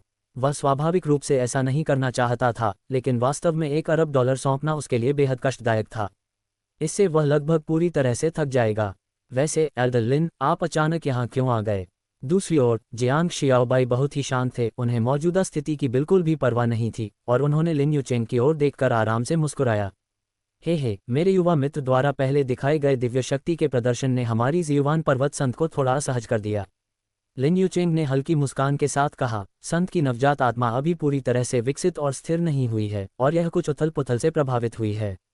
इस बार मैं नगर स्वामी के महल में उनसे कुछ खोजने में मदद मांगने आया हूँ। ओह, क्या मैंने जो औषधि तुम्हें दी थी उसका इस्तेमाल नहीं किया जा सकता?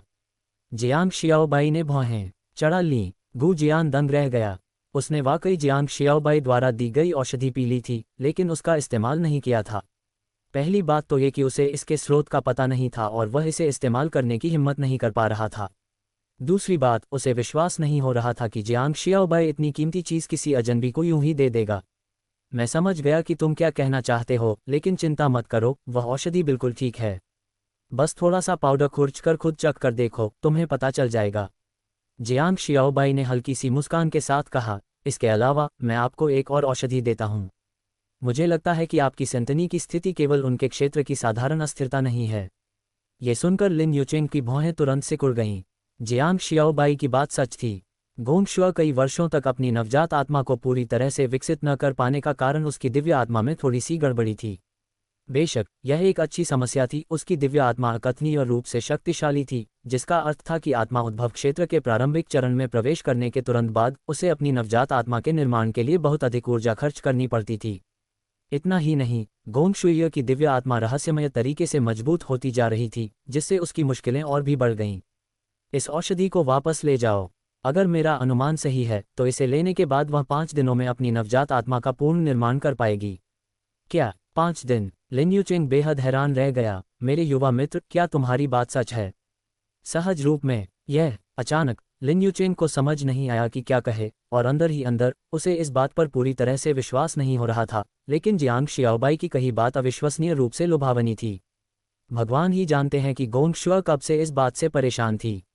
अगर यह सचमुच वैसा ही हो जैसा जियांग शियाओबाई ने कहा था, तो वह न केवल खुश होगी, बल्कि इस बार पागल दानव गुप्त मैदान को पार करने की उसकी 70% संभावना भी होगी। संकोच मत करो, अमृत पी लो। बस इसे समझो, मेरी ओर से तुम्हारी संत को एक छोटा सा प्रतिफल। उनके बोलने के बाद सभी को लगा कि जियांग शियाओबाई के शब्दों में एक अजीब सा अर्थ छिपा है। उसी समय जियांग शियाओबाई वांग लाओवू के पास गया और सबके सामने उसे एक थप्पड़ मार दिया। अगर आपके पास कौशल नहीं है तो नौकरी मत लीजिए। अपने पिता की मूल राशि मुझे सौंप दो। वांग लाओवू गुस्से से आग बबूला था, लेकिन कुछ करने की हिम्मत नहीं कर पा रहा था। वह केवल दांत पीसकर अपनी सुरक्षा अंगूठी निकाल सका। सामान मिलने के बाद जियांग शियाओबाई के होंठ ऊपर की ओर मुड़ गए। ठीक है, मुझे ये भी पता है कि आपके नगर स्वामी का महल गरीब है और पैसे का इंतजाम नहीं कर सकता। मैं वापस जाकर 1000 युआन राजवंश से यह पैसा मांगूंगा। मैं जा रहा हूँ, मुझे छोड़ने आने की कोई ज़रूरत नहीं है। अध्याय 195। लिन यूचेंग अपनी पूरी ताकत से मदद करता है। रिवर वाइट के बोलते ही वह तुरंत जाने के लिए मुड़ गया। ये देखकर गू जियान ने तुरंत चिल्लाकर कहा, वहीं रुक जाओ। रिवर वाइट को इस तरह जाने की बिल्कुल भी अनुमति नहीं दी जा सकती थी। एक बार मामला बढ़ गया तो सब कुछ खत्म हो जाएगा।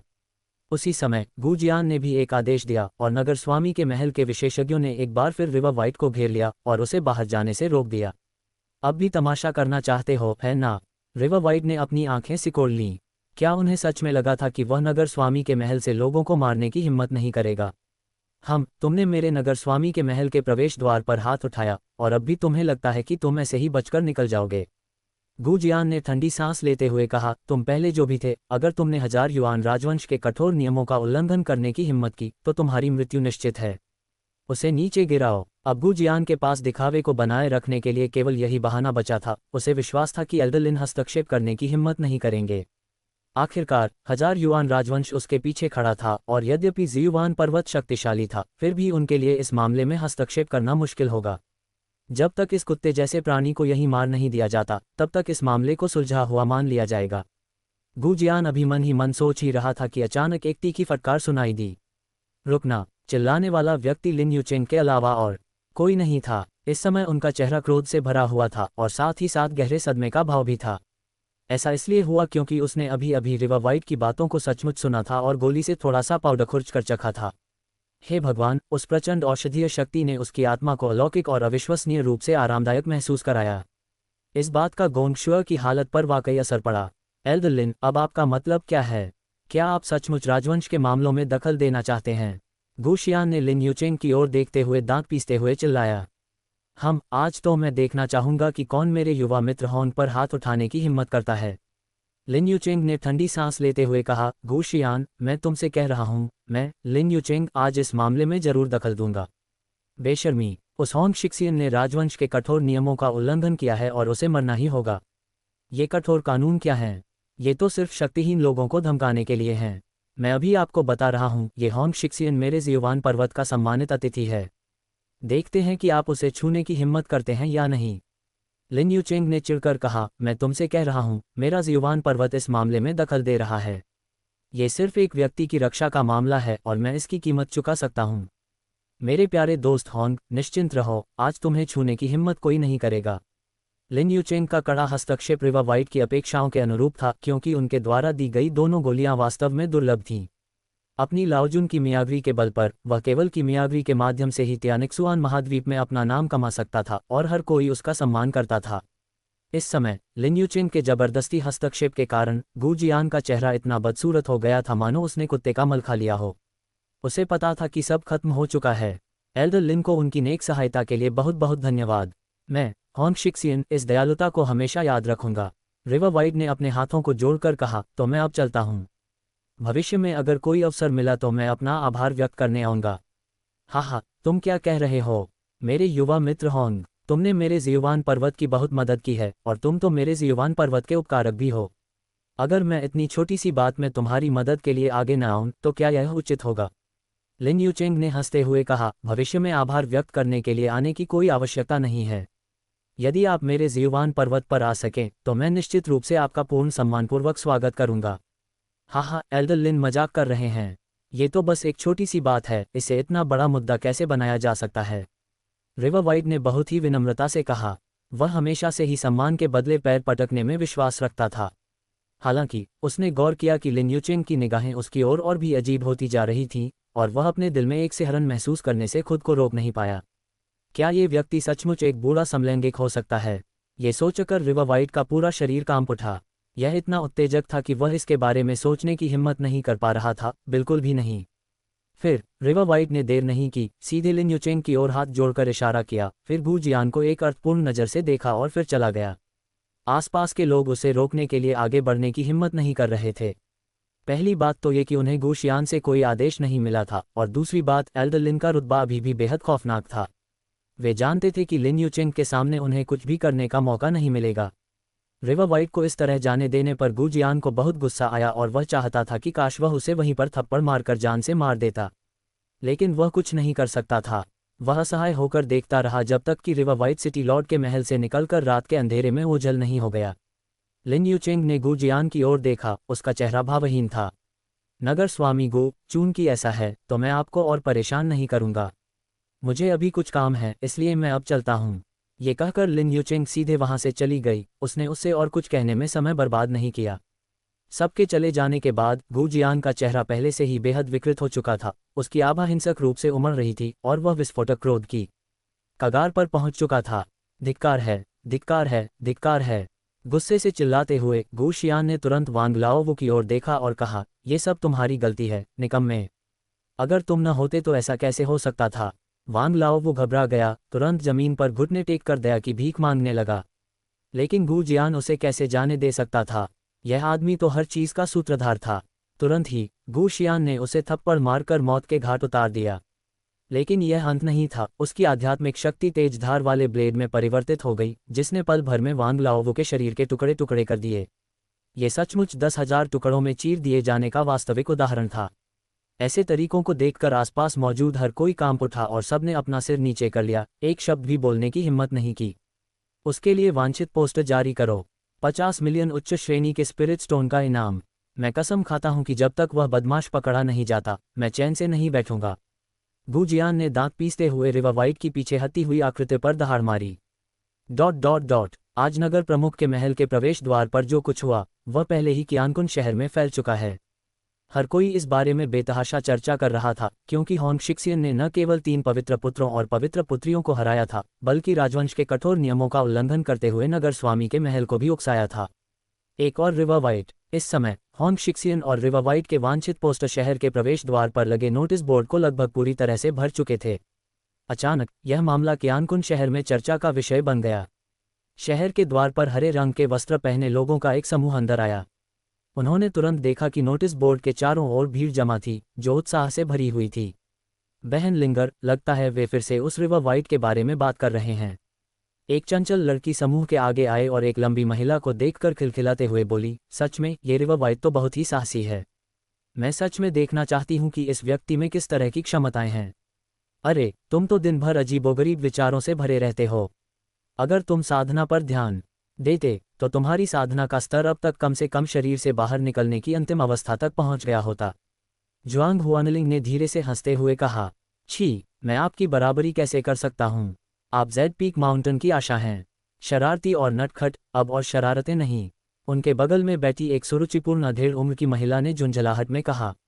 उस चंचल लड़की ने अपनी जीभ बाहर निकाली, फिर कुछ नहीं कहा, लेकिन वह स्थिति के बारे में पूछताछ करने के लिए नोटिस बोर्ड के पास चली गई। ऐसी हरकतें देखकर सभी ने सिर हिलाया और व्यंग्यात्मक मुस्कान बिखेरी। पंत के गुरु की बेटी कब थोड़ी और परिपक्व और स्थिर होगी? उस सुंदर महिला ने व्यंग्यात्मक मुस्कान के साथ कहा। जुआंग हुआनलिंग के हरे घूंघट के नीचे उसका चेहरा शांत था। एल्डवू, ऐसा लगता है कि जियुआन माउंटेन टीम भी कियानकुन शहर में है। जी हाँ, हमें दोपहर में लिन यूचेंग से एक संदेश मिला था, जिसमें हमें जल्दी आने के लिए कहा गया था। मैंने शुआ को बहुत समय से नहीं देखा है। एल्डर, चलो जल्दी करें। जूंग हुआनलिंग आग्रह किए बिना नहीं रह सका। अध्याय 196 नर्वस जूंग हुआनलिंग। जुआंग हुआनलिंग के आग्रह को सुनकर एल्डवू मुस्कुरा दिए। तुम और वो लड़की शुआ कितने समय से अलग हो?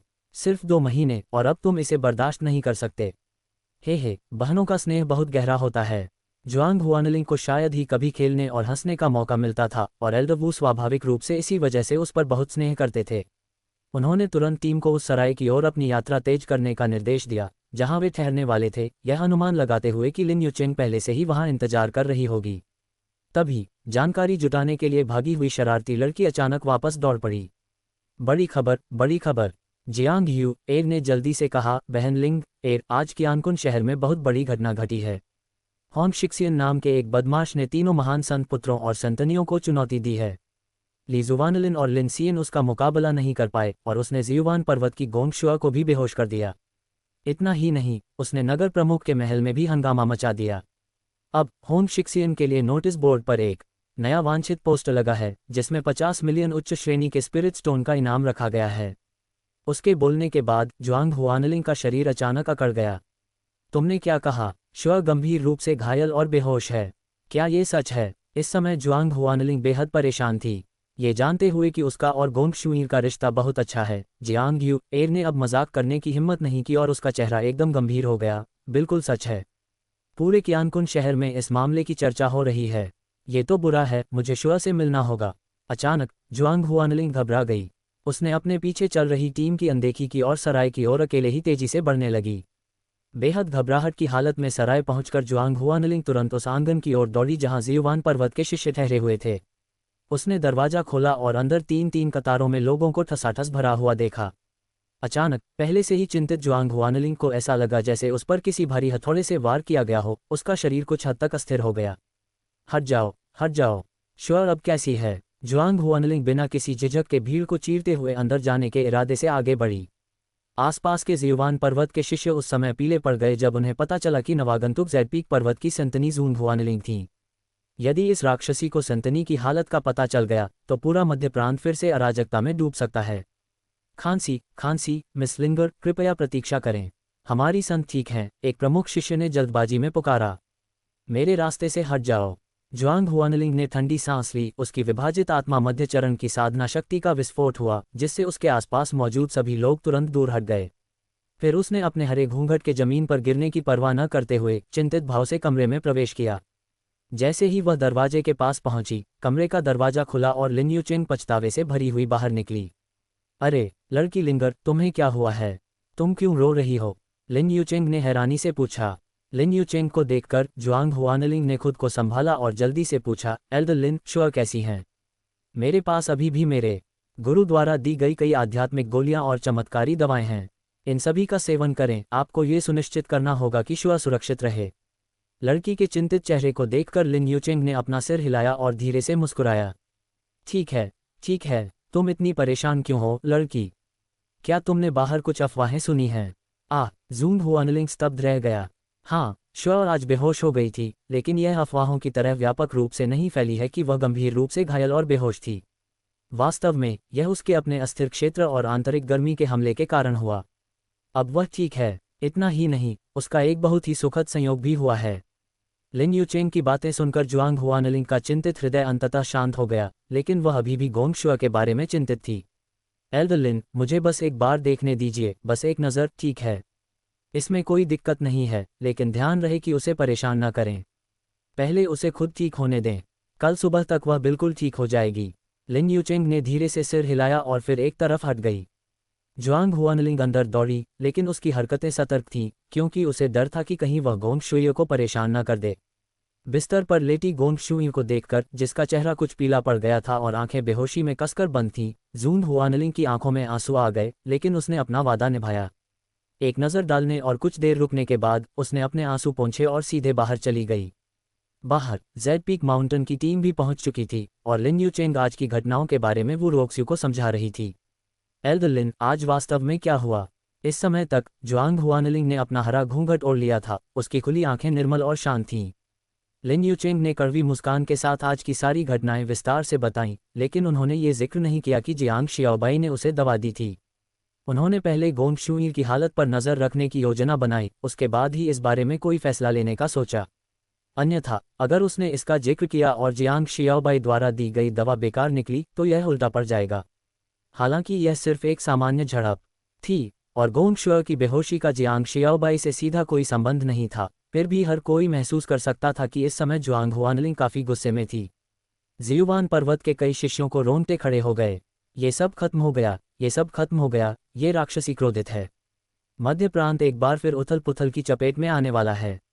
जुआंग हुआनलिंग के वर्तमान शांत और संयमित व्यवहार से धोखा मत खाए, मानो वह एक शर्मीली युवती हो। असल में जिसने सचमुच उसे मुसीबतें खड़ी करते देखा है, वही जानता है कि राक्षसी क्या होती है। जूंग हुआनलिंग को देखकर लिन यूचेंग को शर्मिंदगी महसूस हुई और उसने जल्दी से समझाया, इस मामले में कुछ भी खास नहीं है, सब कुछ बिल्कुल सामान्य है। शुआ का ऐसा व्यवहार केवल उसकी अपनी स्तर संबंधी समस्याओं के कारण है। इस बारे में ज्यादा मत सोचो। जुआंग हुआनलिंग ने उदासीनता से सिर हिलाया, कुछ और नहीं कहा और सीधे आंगन से चली गई। लिन यूचेंग ने कड़वी मुस्कान के साथ कहा, वो एल्डर, आपको जल्दी से उसे मनाना चाहिए।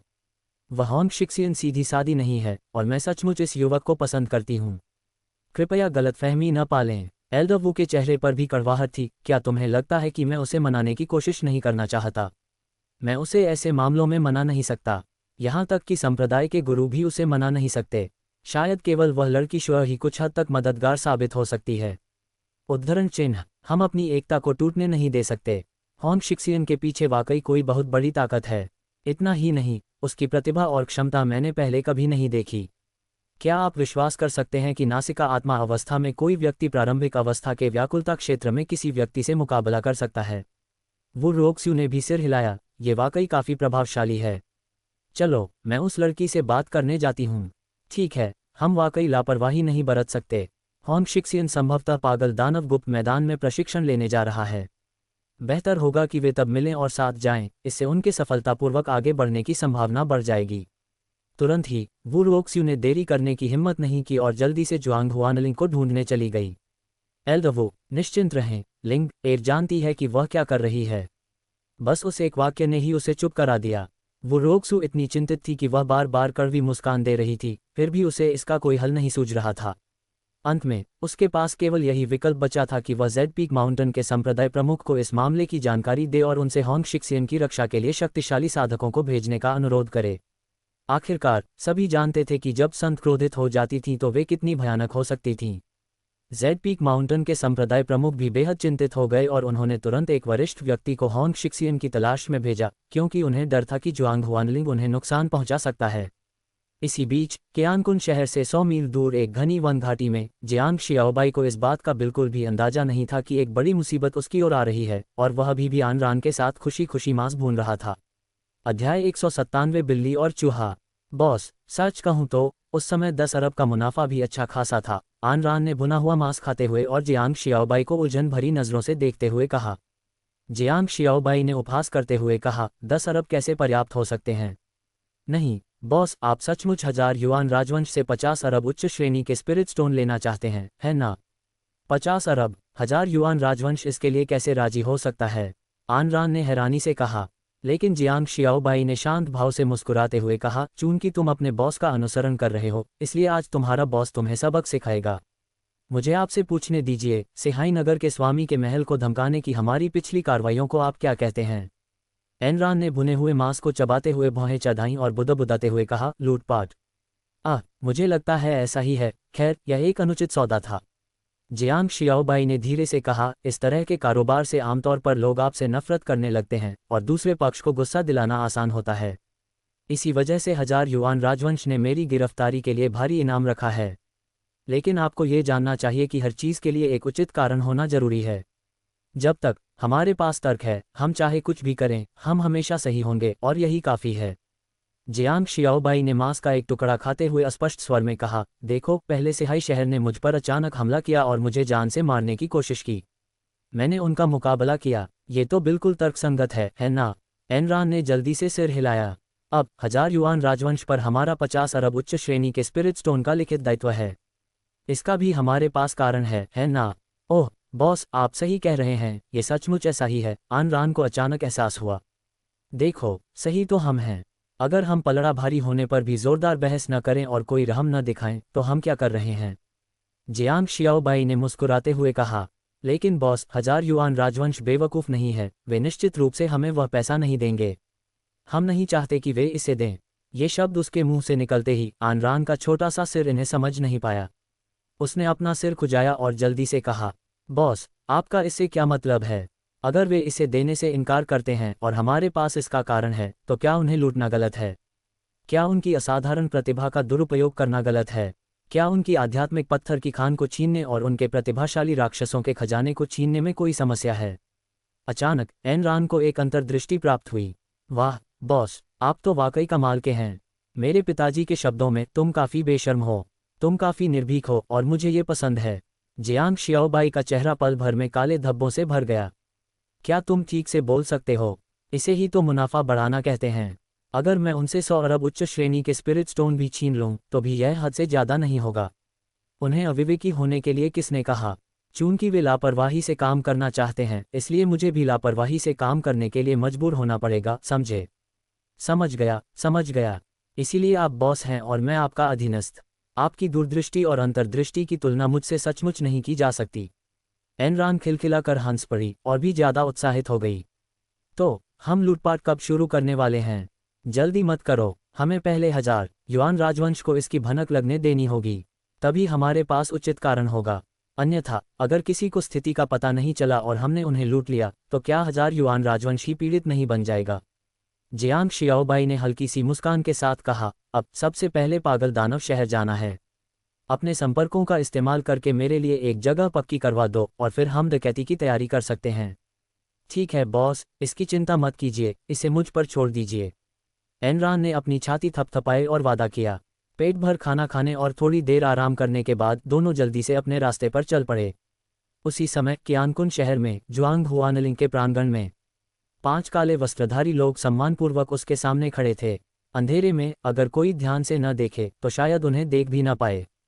श्रीमती, चिंता न करें, इस मामले को हम पर छोड़ दें। चूंकि हॉन्ग शिक्सियन पागल दानव गुप्त स्थल पर जाना चाहता है, इसलिए वह निश्चित रूप से पागल दानव शहर से होकर गुजरेगा, काले वस्त्रधारी प्रमुख व्यक्ति ने आदरपूर्वक कहा। जुआंग हुआनलिंग ने शांत भाव से सिर हिलाया, मेरे निर्देशों को याद रखना। उस बच्चे को आसानी से जीने मत देना, लेकिन उसे मारना भी मत। बिल्ली और चूहे का खेल जानते हो ना? बिल्ली तो बस अपने शिकार चूहे के साथ खेलने का आनंद लेना चाहती है। हाँ, काले वस्त्रधारी व्यक्ति को रोंगटे खड़े हो गए। उसकी युवती के तरीके वाकई अभी भी उतने ही निर्दयी थे। वैसे महोदया, मास्टर के पक्ष का क्या हुआ? चिंता मत करो, इतने सालों से जब से मैं बाहर हूँ उसने मेरी परवाह नहीं की है। अब वह क्यों परवाह करेगा? जुआंग हुआनलिंग ने ठंडी सांस लेते हुए कहा, उसे बता दो कि अगर मैं पूर्वी क्षेत्र के केंद्रीय राज्य में मर भी जाऊं तो उससे उसका कोई लेना देना नहीं है। यह हम जुआंग हुआनलिंग ने अपनी भौहें उठाईं और काले वस्त्रधारी लोगों को तुरंत एक घातक खतरे का आभास हुआ और वे तुरंत एक शब्द भी बोलने की हिम्मत नहीं कर पाए। तुम तो सिर्फ अधीनस्थ हो। क्या तुम्हें पता है कि तुम्हें क्या करना चाहिए और क्या नहीं करना चाहिए? जी हाँ महोदया, निश्चिंत रहिए, हम आपके कहे हुए शब्दों को हूबहू पहुंचा देंगे। ठीक है, जल्दी करो और उन्हें ढूंढो, वे अभी ज़्यादा दूर नहीं गए होंगे। जुआंग हुआनलिंग ने शांत भाव से कहा, याद रखना, उन्हें ढूंढने के बाद पहले उनके साथ थोड़ा खेलो, फिर उसका पीछा करो और उसके ठिकाने का पता लगाओ। मुझे लगता है कि 1000 युआन राजवंश उस बच्चे का सिर जरूर चाहेगा, तभी यह सबसे जीवंत होगा। अंधेरे में जुआंग हुआनलिंग के चेहरे पर एक ठंडी मुस्कान दिखाई दी। क्या तुमने उसकी सहेली को धमकाने की हिम्मत की? चाहे तुम कोई भी हो, तुम्हें इसकी कीमत चुकानी पड़ेगी। मेरा सिर्फ एक ही करीबी दोस्त है। अगर कुछ हो जाए और मैं प्रतिक्रिया न दूं, तो कौन मेरे बारे में अच्छा सोचेगा? होंग शिक्सियन, मुझे आशा है कि आप इस सजा को स्पष्ट और सरलता से स्वीकार करेंगे। ... 2 दिनों की यात्रा के बाद जियांग शियाओबाई और आनरान आखिरकार पागल दानव शहर पहुंच गए। मैं डेमन सिटी का स्थानीय वातावरण उसके नाम के अनुरूप उतना पागलपन भरा नहीं था, ये काफ़ी जीवंत था। पूरा शहर एक घाटी के बाहरी इलाके में बसा हुआ था। शहर के और पूर्व में एक अंतहीन खाई थी जो अनेक खतरों से भरी हुई थी। इनमें से 2 सबसे प्रसिद्ध स्थान मैट डेमन वैली और 10,000 झांगबोन माउंटेन थे। ये कहना अतिशयोक्ति नहीं होगी कि मैट डेमन वैली में ही मैट डेमन सीक्रेट ग्राउंड स्थित था।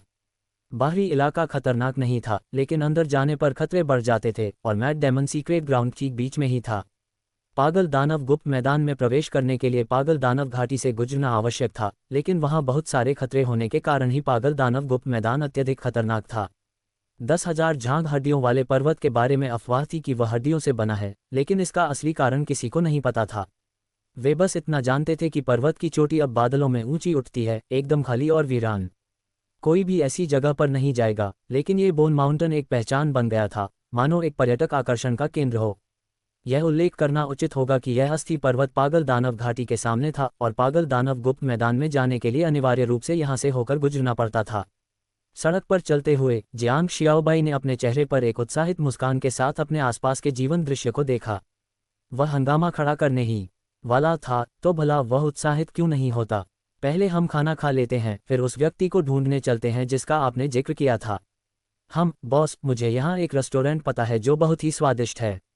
उनके मैट डेमन सिटी स्पेशल व्यंजन सबसे अच्छे हैं। ठीक है, चलो चलते हैं, वो वाला। अध्याय 198। मेरे भाई को आपसे माफ़ी मांगनी चाहिए, आप इसके हकदार हैं। इसके बाद जियांग शियाओबाई और आनरान उस रेस्तरां की ओर चल पड़े जिसका उसने जिक्र किया था। ये पूरे मैट सिटी का सबसे बड़ा रेस्तरां था। अन्य रेस्तरां केवल एक ही इमारत में होते थे, लेकिन यह अलग था। इसमें कई इमारतें थीं और उनके पीछे कई आलीशान निजी कमरे और आंगन थे जो एक बहुत बड़े क्षेत्र में फैले हुए थे। इसकी क्षमता भी बहुत अधिक थी और उससे भी अधिक आश्चर्यजनक बात यह थी कि रेस्तरां खचाखच भरा हुआ था। सौभाग्य से अभी शाम नहीं हुई थी, ठीक उसी समय जब सबसे ज्यादा लोग आने वाले थे। वे दोनों सही समय पर पहुंचे और तीसरी मंजिल पर पीछे की तरफ एक जगह पाली। लेकिन उनके आसपास का इलाका पहले से ही लोगों से भरा हुआ था और तरह तरह की जीवंत आवाजें गूंज रही थीं। सभी खास व्यंजन लाओ, फिर धीमी आंच पर पकाई गई ड्रैगन लेक मछली, स्वादिष्ट क्रिस्टल मीट और हाँ, पन्ना मोती झींगा का एक हिस्सा भी। एनरान देखने में बिल्कुल एक धनी उद्योगपति की तरह लग रहा था। उसने हाथ हिलाकर व्यंजनों से भरी एक बड़ी मेज मंगवाए। पहले तो जियांग शियाओबाई को लगा कि इतने सारे व्यंजन हैं कि उन्हें खाना भी मुश्किल होगा, लेकिन उन्हें यह उम्मीद नहीं थी कि विशेष व्यंजन आने के बाद उनका स्वाद काफ़ी अच्छा होगा और उनकी बनावट इतनी बढ़िया होगी कि एक बार चखने के बाद ही दूसरा हिस्सा खाने का मन करेगा। तुरंत ही दोनों ने दावत शुरू कर दी, बढ़िया शराब और भोजन का आनंद लिया और काफ़ी सहज महसूस किया। जैसे जैसे समय बीतता गया, रेस्तरां में लोगों की संख्या बढ़ती गई।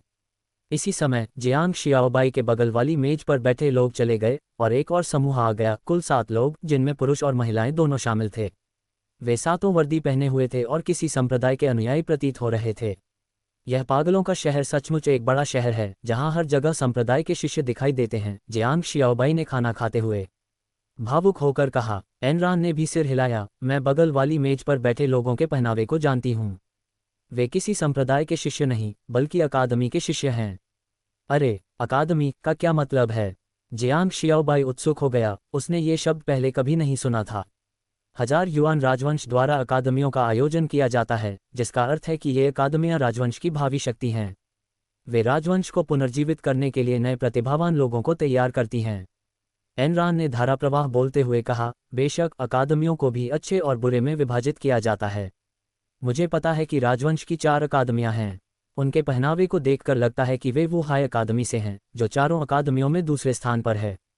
हालांकि उन्हें बाहरी दरबार के शिष्य होना चाहिए जिनकी वर्दी नीली स्नैपर जैसी हो और उनकी कलाई पर हरे रंग के ड्रैगन का निशान हो। वे वास्तव में बाहरी दरबार के शिष्य हैं। जियांग शियाओबाई ने सिर हिलाया और फिर आनरान से इन अकादमियों के बारे में और अधिक जानकारी मांगने लगा। अचानक उसके मन में एक थोड़ा अपरिपक्व विचार आया, जिसके व्यवहारिक होने या न होने का पता लगाने के लिए उसे और अधिक जानकारी की आवश्यकता थी। ये छोटा मोटा सा आनरान सचमुच चलता फिरता ज्ञानकोश था। उसे अकादमियों के बारे में काफ़ी कुछ पता था। उदाहरण के लिए वो हाई अकादमी को ही ले लीजिए। वे वर्तमान में दूसरे स्थान पर हैं, उनके पास बहुत सारे संसाधन और कोटा हैं, और उनकी अकादमी हमेशा से उच्च स्थान पर रही है, जिससे वो हाई अकादमी के शिष्य बहुत अहंकारी हो गए हैं। संयोगवश वो हाई अकादमी मैड सिटी के ठीक बगल में है, इसलिए आप उन्हें अक्सर यहाँ देखते हैं। समझाते समझाते आनरान अचानक रुक गई और जियांग शियाओबाई को तीखी नज़रों से देखने लगी। बॉस, आप इसके बारे में नहीं सोच रहे हैं। बस देख रहा हूं कि क्या होता है। वैसे भी वे भी राजवंश के लोग हैं और राजवंश मेरा दुश्मन है। उनसे निपटना बिल्कुल स्वाभाविक है। जियांग शियाओबाई ने हल्की सी मुस्कान के साथ कहा, आज रात के खाने के बाद हम आराम करेंगे और कल मैं खबर फैला दूंगा। मैं देखना चाहता हूं कि इस बार 1000 युआन राजवंश मुझसे कैसे निपटेगा। ठीक है, तो मैं बॉस की व्यवस्था सुन लूंगी। तुम्हारे साथ गड़बड़ करने के लिए इतना ही काफ़ी है। एनरान खुशी से हंस पड़ी। दोनों काफ़ी सहजता से पीते और बातें करते रहे। तभी बगल की मेज पर बैठी वो हाई अकादमी की एक महिला छात्रा शराब का भार न संभाल पाने के कारण लड़खड़ा गई और गलती से उसका हाथ आनरान की पीठ से छू गया। तभी महिला ने गुस्से से चिल्लाते हुए अपने हाथ में पकड़ा शराब का गिलास छीन लिया और उसमें मौजूद सारी शराब एनरान के सिर पर उड़ेल दी। एनरान पूरी तरह भीग चुकी थी और सहज ही देखने के लिए खड़ी हो गई। इस समय उसके चेहरे पर एक भेस बना हुआ था, क्योंकि छोटी मोटी आनरान में शरारत की प्रवृत्ति थी और उसने उसके चेहरे को काफ़ी बदसूरत बना दिया था। न केवल उसका चेहरा चेचक के निशानों से भरा हुआ था, बल्कि उसकी शारीरिक बनावट भी अजीब तरह से लंबी थी। अनरान को देखते ही शिष्या फूट फूट कर रोने लगी। तुम्हारी हिम्मत कैसे हुई? तुम ये सब कर क्या रहे हो? तुम्हारी हिम्मत कैसे हुई मेरे वुहाई अकादमी के शिष्य पर हाथ उठाने की? तुम मौत को दावत दे रहे हो। धिक्कार है, तुमने मेरी छोटी बहन को भी रुला दिया। क्या तुम जल्दी से घुटने टेक कर माफ़ी नहीं मांगोगे? क्या तुम्हें पता नहीं कि हम कौन हैं? उस मेज पर बैठे अकादमी के शिष्यों ने अपने हाथ पटके और खड़े हो गए और हर एक ने अनरान को डांटना शुरू कर दिया। इस समय अनरान भी बेहद गुस्से में था। वह वहां आराम से बैठा अपना काम कर रहा था, कुछ नहीं कर रहा था, और किसी ने उस पर शराब उड़ेल दी और उससे उम्मीद की जा रही थी कि वह घुटने टेक कर माफ़ी मांगे। क्या दुनिया में ऐसा कोई सिद्धांत मौजूद था? मैंने कुछ नहीं किया, तुम्हारी छोटी बहन ने ही मुझ पर शराब डाली थी। अनरान चिल्लाए। बकवास, तुमने मेरी छोटी बहन को सुंदर देखा और उसका फ़ायदा उठाना चाहा, है ना? जल्दी से घुटने टेक कर माफ़ी मांगो, वरना यह मामला यहीं खत्म नहीं होगा। एक प्रमुख शिष्य ने कठोर लहजे में फटकार लगाई, फिर शिष्या की ओर देखते हुए कहा, छोटी बहन, चिंता मत करो, तुम्हारा बड़ा भाई इस मामले में तुम्हारा साथ देगा। धिक्कार है, हमारे वुहाई अकादमी के क्षेत्र में गड़बड़ी पैदा करने की कोशिश कर रही हो। लगता है तुम जीने से थक गई हो। वाह, बड़े भाई कितने अच्छे हैं। ये तो बस, इन्होंने मुझे छू लिया। शिष्या रो पड़ी, उसका चेहरा आंसुओं से भीगा हुआ था। ये शब्द सुनते ही शिष्य तुरंत क्रोधित हो गए। मुझे पता था, मेरी छोटी बहन, जो इतनी उदार और प्यारी लड़की है, बिना किसी कारण के तुम पर शराब कैसे डाल सकती है? तो तुम सचमुच उसे गलत तरीके से छूने की कोशिश कर रहे थे, है ना? एक पुरुष शिष्य मेज छोड़कर धीरे धीरे अनरान की ओर बढ़ा, उसके चेहरे पर बेहद अहंकार और दबंग भाव थे, बिल्कुल किसी स्थानीय सरदार की तरह। किस हाथ ने उसे छुआ?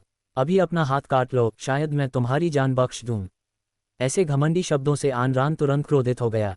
उसने तुरंत जियांग शियाओबाई की ओर देखा और अपनी आंखों से सवाल किया। जियांग शियाओबाई ने अपनी आंखें थोड़ी सिकुड़ीं। वह भी वुहाई अकादमी में गड़बड़ी पैदा करने के बारे में सोच ही रहा था कि अब वे खुद उसके दरवाजे पर दस्तक दे चुके हैं। मेरे भाई ने कहा कि वह वहां बैठे बैठे बिल्कुल नहीं हिला। भला वह आपकी छोटी बहन का अनादर कैसे कर सकता था? जियांग शियाओबाई ने शांत भाव से कहा। बकवास, महिला शिष्या ने तुरंत चिल्लाकर कहा, अगर मैं खुद को छूऊं और कोई दूसरा मुझे छुए तो क्या मुझे फर्क महसूस नहीं होगा? मैंने सिर्फ एक कप वाइन पी थी और मैं अभी अभी बैठी थी, ठीक है। अगर मैं शराब को संभाल भी नहीं पाती तो भी इतनी जल्दी ऐसा नहीं होता। क्या तुमने सुना? अब जल्दी से घुटने टेक दो, अपना हाथ काट लो और मेरी छोटी बहन से माफ़ी मांग लो, वरना आज तुम इस रेस्टोरेंट से बाहर नहीं निकल पाओगे। प्रमुख पुरुष शिष्य ने चिल्लाते हुए साथ ही साथ अपनी साधना के अंतिम चरण का प्रयोग किया। अनरान अब और चुप नहीं रह सका। जैसे ही वह कुछ बोलने वाला था, जियांग शियाओबाई धीरे धीरे खड़ा हो गया। शांत भाव से उसने अपनी आंखें थोड़ी सिकुड़ी और पुरुष शिष्य के सामने चल पड़ा। मेरा भाई वहां बिना हिले डुले बैठा रहा। वह आपकी छोटी बहन के प्रति अनादर कैसे कर सकता था? मैंने अभी तक तुम्हारी छोटी बहन से अपने भाई से माफ़ी भी नहीं मंगवाई है और तुम उससे माफ़ी मंगवाने की हिम्मत कर रहे हो। अध्याय 199। इस बार कारण ही काफ़ी है। कुछ शब्द धीमी आवाज़ में, लेकिन रेस्तरां में मौजूद हर कोई उन्हें सुन सकता था।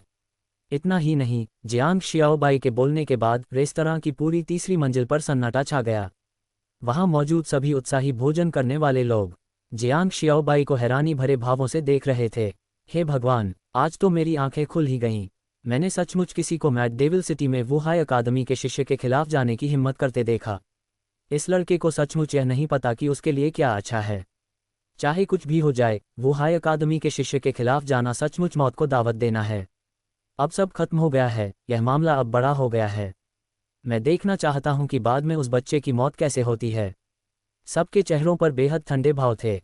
उनमें से कई लोगों के चेहरे पर दूसरों की पीड़ा देखकर खुशी के भाव थे। वे ये देखने के लिए उत्सुक थे कि जियांग शियाओबाई और अनरान को वुहाई अकादमी के उन शिष्यों से अच्छी खासी मार पड़े।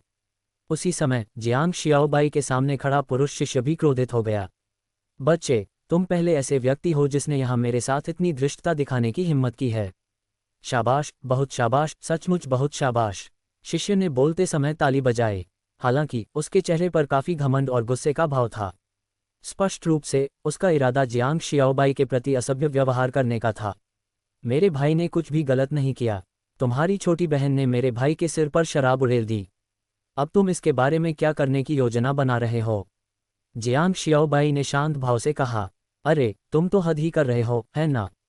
अब भी इतने धृष्ट होने की हिम्मत कर रहे हो? क्या आप मेरी छोटी बहन से उस मरे हुए मोटे सुअर से माफ़ी मंगवाने की कोशिश कर रहे हैं? पुरुष शिष्य ने घमंड से कहा। जियांग शियाओबाई ने हल्की मुस्कान के साथ सिर हिलाते हुए कहा, उसे न केवल माफ़ी मांगनी चाहिए, बल्कि जिस भी तरह से यह शराब का प्याला खाली किया गया है, उसे उसी तरह वापस डालना होगा। हरामखोर, तू इसके लायक नहीं है। शिष्य अत्यंत क्रोधित था। मेरी छोटी बहन की क्या हैसियत है और तुम्हारी क्या हैसियत? कुत्ते जैसी इस औलाद, यहाँ मेरे साथ इतनी बेशर्मी से पेश आने की हिम्मत कैसे हुई? आज मैं देखना चाहता हूं कि तुम में क्या काबिलियत है। उनके बोलने के बाद आसपास मौजूद अन्य अकादमी के शिष्य धीरे धीरे जियांग शियाओबाई और आनरान के चारों ओर जमा हो गए। उनमें से प्रत्येक से नवजात आत्मा अवस्था की आभा निकल रही थी। वे सभी अपनी मुट्ठियां रगड़ रहे थे। ऐसा लग रहा था मानो वे कोई कार्रवाई करने ही वाले हों। बच्चे, तुम कितने घमंडी थे। चलो देखते हैं अब तुम कितने घमंडी हो सकते हो। पुरुष शिष्य ने उपहास करते हुए कहा, मैं तुम्हें एक आखिरी मौका दे रहा हूं। घुटने टेककर माफी मांगो, अपने हाथ काट लो और यह मामला खत्म हो जाएगा। अन्यथा मुझे असभ्य होने के लिए दोष मत देना। अगर मुझे सही याद है तो शाही शहर के अंदर लड़ाई की अनुमति नहीं है ना? जियांग शियाओबाई ने अचानक कहा। ये तो तुम्हारे लिए है। क्या तुम्हें नहीं पता कि मैट डेविल सिटी मेरी वुहाई अकादमी का इलाका है? यहाँ अगर मैं तुम्हें मरने को कहूँ तो तुम मर ही जाओगे, समझे? शिष्य ने ताना मारा। जियांग शियाओबाई ने सोच समझकर सिर हिलाया, तो बात ऐसी है। तो अब तुम मुसीबत मोल लेना चाहते हो, है ना? तुम कमीने। शिष्य को लगा जैसे उसके साथ कोई चाल चली जा रही है। जैसे ही उसने अपना मुंह खोला, अचानक उसकी आंखों के सामने सब कुछ धुंधला सा हो गया। उसकी नाक पर जोरदार प्रहार हुआ और उसी क्षण उसका पूरा शरीर पीछे की ओर उड़ गया। अरे यार, अपने पिता के सामने इतना अकड़ दिखाने की कोशिश क्यों कर रहे हो? जियांग शियाओबाई ने गुस्से से दांतते हुए कहा, मोटे, अब कुछ करो। धिक्कार है, इस बार यही बहाना काफ़ी है। हे बॉस, आपको मुझे बताने की ज़रूरत नहीं है, मैं इंतज़ार कर रहा था। अनरान ने उदास चेहरे से तिरस्कार भरी मुस्कान दी, फिर अपने बगल में खड़े एक व्यक्ति को मुक्का मारा, जिससे वह जमीन पर गिर गया। इसके तुरंत बाद माहौल पूरी तरह से अस्त व्यस्त हो गया। जियांग शियाओबाई और आनरान ने जमकर उत्पात मचाया। ये लोग वाकई उनके लिए काफ़ी नहीं थे। वहां मौजूद सभी लोग स्तब्ध रह गए।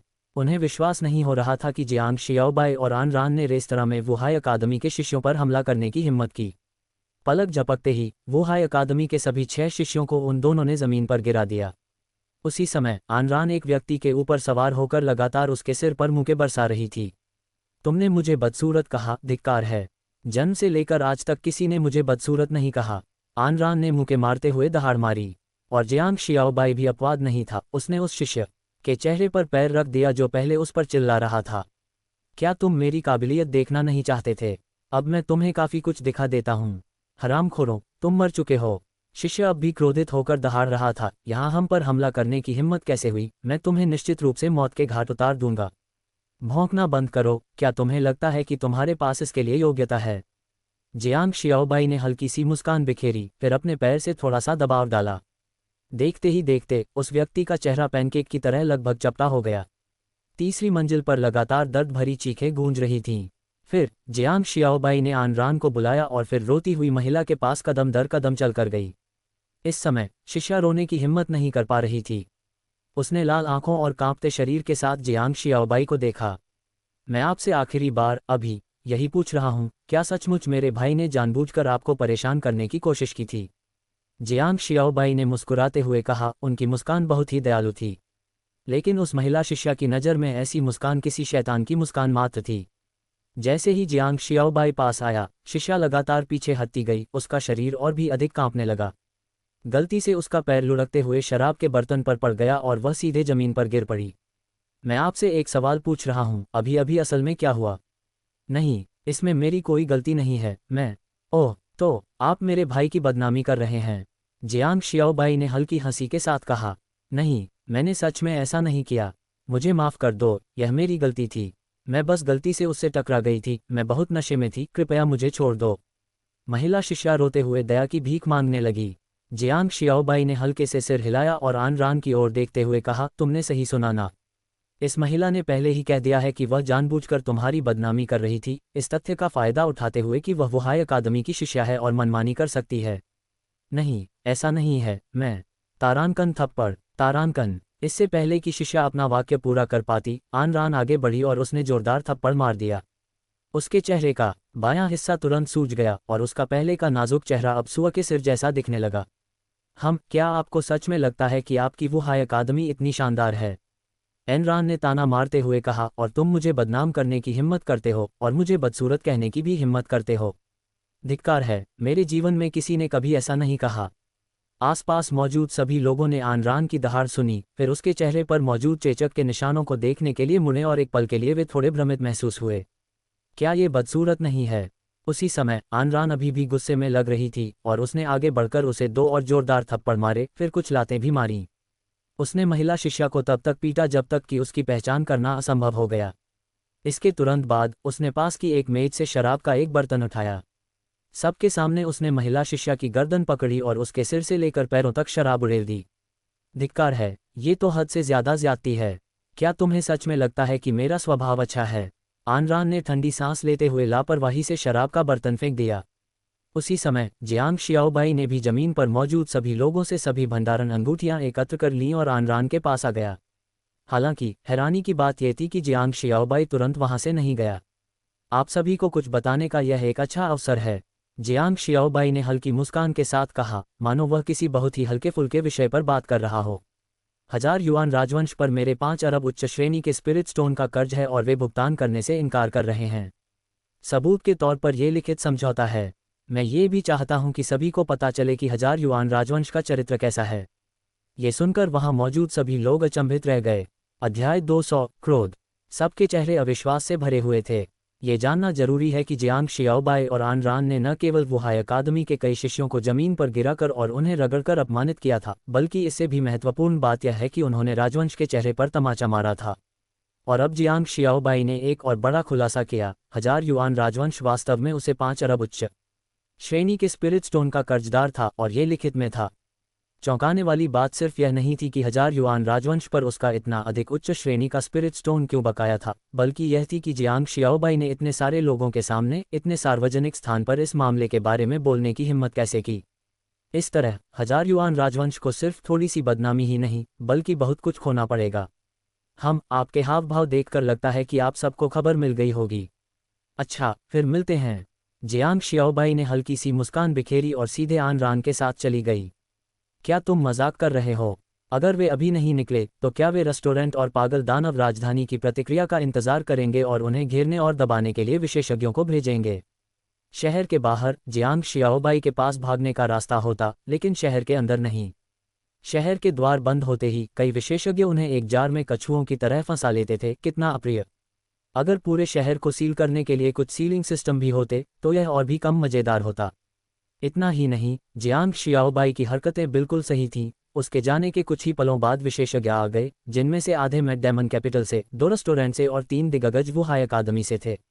सभी ने तीसरी मंजिल पर मची अफरातफरी को देखा। उनके चेहरे गंभीर थे। किसी ने भी यह उम्मीद नहीं की थी कि कोई इतना दुस्साहसी होगा कि रेस्तरां में हंगामा करेगा और यहाँ तक कि वुहाई अकादमी के शिष्यों को इस हालत तक पीट देगा। वुहाई अकादमी के तीनों महाशक्तियों को और भी अधिक क्रोधित करने वाली बात यह थी कि जियांग शियाओबाई और आनरान ने न केवल लोगों को पीटा बल्कि उनकी भंडारण अंगूठियां भी छीन लीं। ये वुहाई अकादमी के लिए सरासर अपमान था। तुम बदमाशो, तुम्हारी हिम्मत कैसे हुई शहर में हरकत करने की और मेरे वुहाई अकादमी के शिष्यों पर हमला करने की? एक शक्तिशाली व्यक्ति दहाड़ा। ऐसा लगता है कि हम वुहाई अकादमी इतने सालों से लोग ही रहे हैं कि कुछ लोगों को लगता है कि हमें धमकाना आसान है। क्या यही बात है? तुरंत ही सभी लोग सुराग तलाशने लगे, शहर के द्वारों को घेर लिया और लोगों की तलाश शुरू कर दी। साथ ही पूरी कहानी की जांच भी करने लगे। जब सबको पता चला कि इस गड़बड़ की शुरुआत वुहाई अकादमी के शिष्यों ने की थी तो उनके चेहरे गुस्से से और भी पीले पड़ गए। बेकार के निकम्मे, जिनमें कोई वास्तविक क्षमता नहीं है, फिर भी हर जगह उपद्रव मचाने की हिम्मत करते हैं। और उपद्रव मचाने पर भी इसी तरह पिटाई होती है और पैसे लूट लिए जाते हैं। आप वुहाई अकादमी को कलंकित कर रहे हैं। वुहाई अकादमी के प्रमुख गुरु ने गरजते हुए कहा, अब से वुहाई अकादमी के बाहरी शिष्यों के रूप में आपका दर्जा रद्द किया जाता है। आप अब वुहाई अकादमी के सदस्य नहीं हैं। उन शिष्यों के लिए ऐसे परिणाम अत्यंत क्रूर थे। जो शिष्य पहले जियांग शियाओबाई का नेतृत्व कर रहा था और उस पर चिल्ला रहा था, वह लगातार विनती कर रहा था, वृद्ध, कृपया मुझे इस बार छोड़ दीजिए। मुझ पर घात लगाकर हमला किया गया था। तुम्हारी हिम्मत कैसे हुई ऐसा कहने की? 7 लोग 2 को नहीं हरा सके। वुहाई अकादमी को तुम्हारे जैसे कचरे की कोई ज़रूरत नहीं है। मेरी नज़रों से तुरंत दूर हो जाओ। मुझे दोबारा कभी मत देखना। बुजुर्ग ने गुस्से से कराहते हुए कहा। उनका क्रोध पूरी तरह से उजागर हो गया था। शिष्यों को ये भी पता था कि इस बार उनका पूरी तरह से सफाया हो चुका है, जिससे ये स्पष्ट हो गया कि दिखावा करने की कोशिश करना और बुरी तरह असफल होना क्या होता है। ये सोचकर कि अब से उनके प्रभामंडल गायब हो जाएंगे, उनकी समर्थक सेनाएं उन्हें छोड़ देंगी और साधना संसाधन दुर्लभ हो जाएंगे, उन सातों का चेहरा पीला पड़ गया।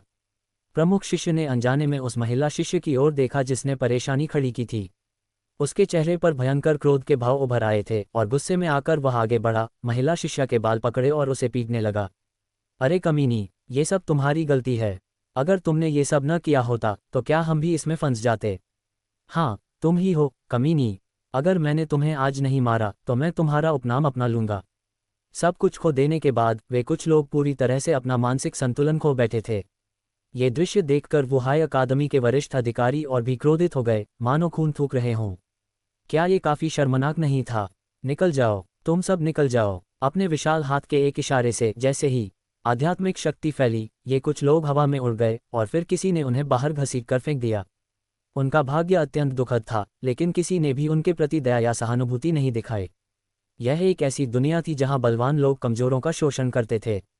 वुहाई अकादमी के वरिष्ठ अधिकारी का सीना गुस्से से फूल गया और फिर उन्होंने अपने बगल में खड़े पागल दानव राजधानी के शक्तिशाली व्यक्ति की ओर देखा।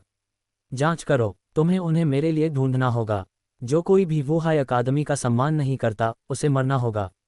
तुरंत ही पागल दानव राजधानी के भीतर की सभी शक्तियां सक्रिय हो गईं। सबसे पहले उन्होंने रेस्तरां में हंगामा देख रहे लोगों को ढूंढा, उनसे घटनाक्रम का स्पष्ट विवरण मांगा और जियांग शियाओबाई और आनरान के कुछ मोटे मोटे चित्र प्राप्त किए। हालांकि 1000 युआन राजवंश द्वारा जियांग शियाओबाई को 5 अरब उच्च श्रेणी के स्पिरिट स्टोन देने की बात भी सामने आ गई और यह खबर बेहद तेजी से फैल गई। इस समय पूरा शहर इस मामले पर चर्चा कर रहा था। इस वजह से पागल दानवों की राजधानी और भी ज्यादा क्रोधित हो गई। ये सरासर बकवास था। 1000 युआन राजवंश किसी का कर्जदार कैसे हो सकता था, और वो भी 5 अरब? आप इस तरह की मनगढ़ंत कहानियां तो यूं ही नहीं बना सकते, है ना? इसके कुछ ही समय बाद मैं डेमन कैपिटल के लिए एक और भी शर्मनाक स्थिति उत्पन्न हुई। कुछ जांच के बाद उन्हें पता चला कि जियांग शियाओबाई वास्तव में 1000 युआन राजवंश का एक वांछित अपराधी था। महज 2 दिन पहले उसने कियानकुन शहर में भारी हंगामा खड़ा कर दिया था। जैसे ही यह खबर फैली, उन विशेषज्ञों को तुरंत बहुत शर्मिंदगी महसूस हुई। एक वांछित अपराधी को शहर में प्रवेश करने की अनुमति कैसे दी जा सकती है? धिक्कार है, धिक्कार है। पागल दानव राजधानी के नगर स्वामी मोलिंगहू ने मेज पर हाथ पटका और गुस्से में चिल्लाए।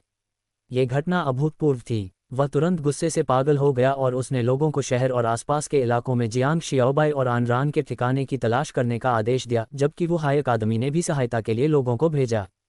इतना ही नहीं, राजवंश के कर्ज के संबंध में एक ओर तो उन्होंने खबर को दबाने की कोशिश की और दूसरी ओर उन्होंने तुरंत लोगों को कियानकुन शहर में विवरण की जांच करने के लिए भेजा। अंततः वांग लाओवू के कारनामे सीधे तौर पर उजागर हो गए और गु जियान को हिरासत में ले लिया गया, जहां वह अपने भाग्य की प्रतीक्षा कर रहा था।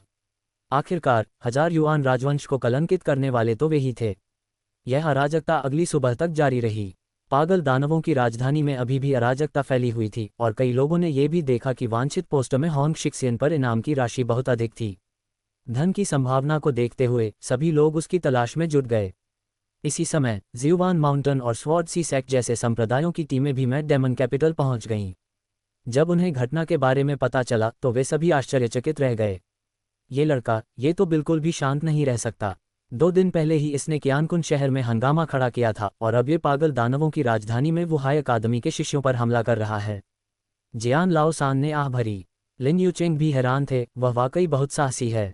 ऐसा लगता है कि अगर उसे किसी बड़ी ताकत का समर्थन प्राप्त न होता तो वे निश्चित रूप से ऐसा कुछ नहीं कर पाते।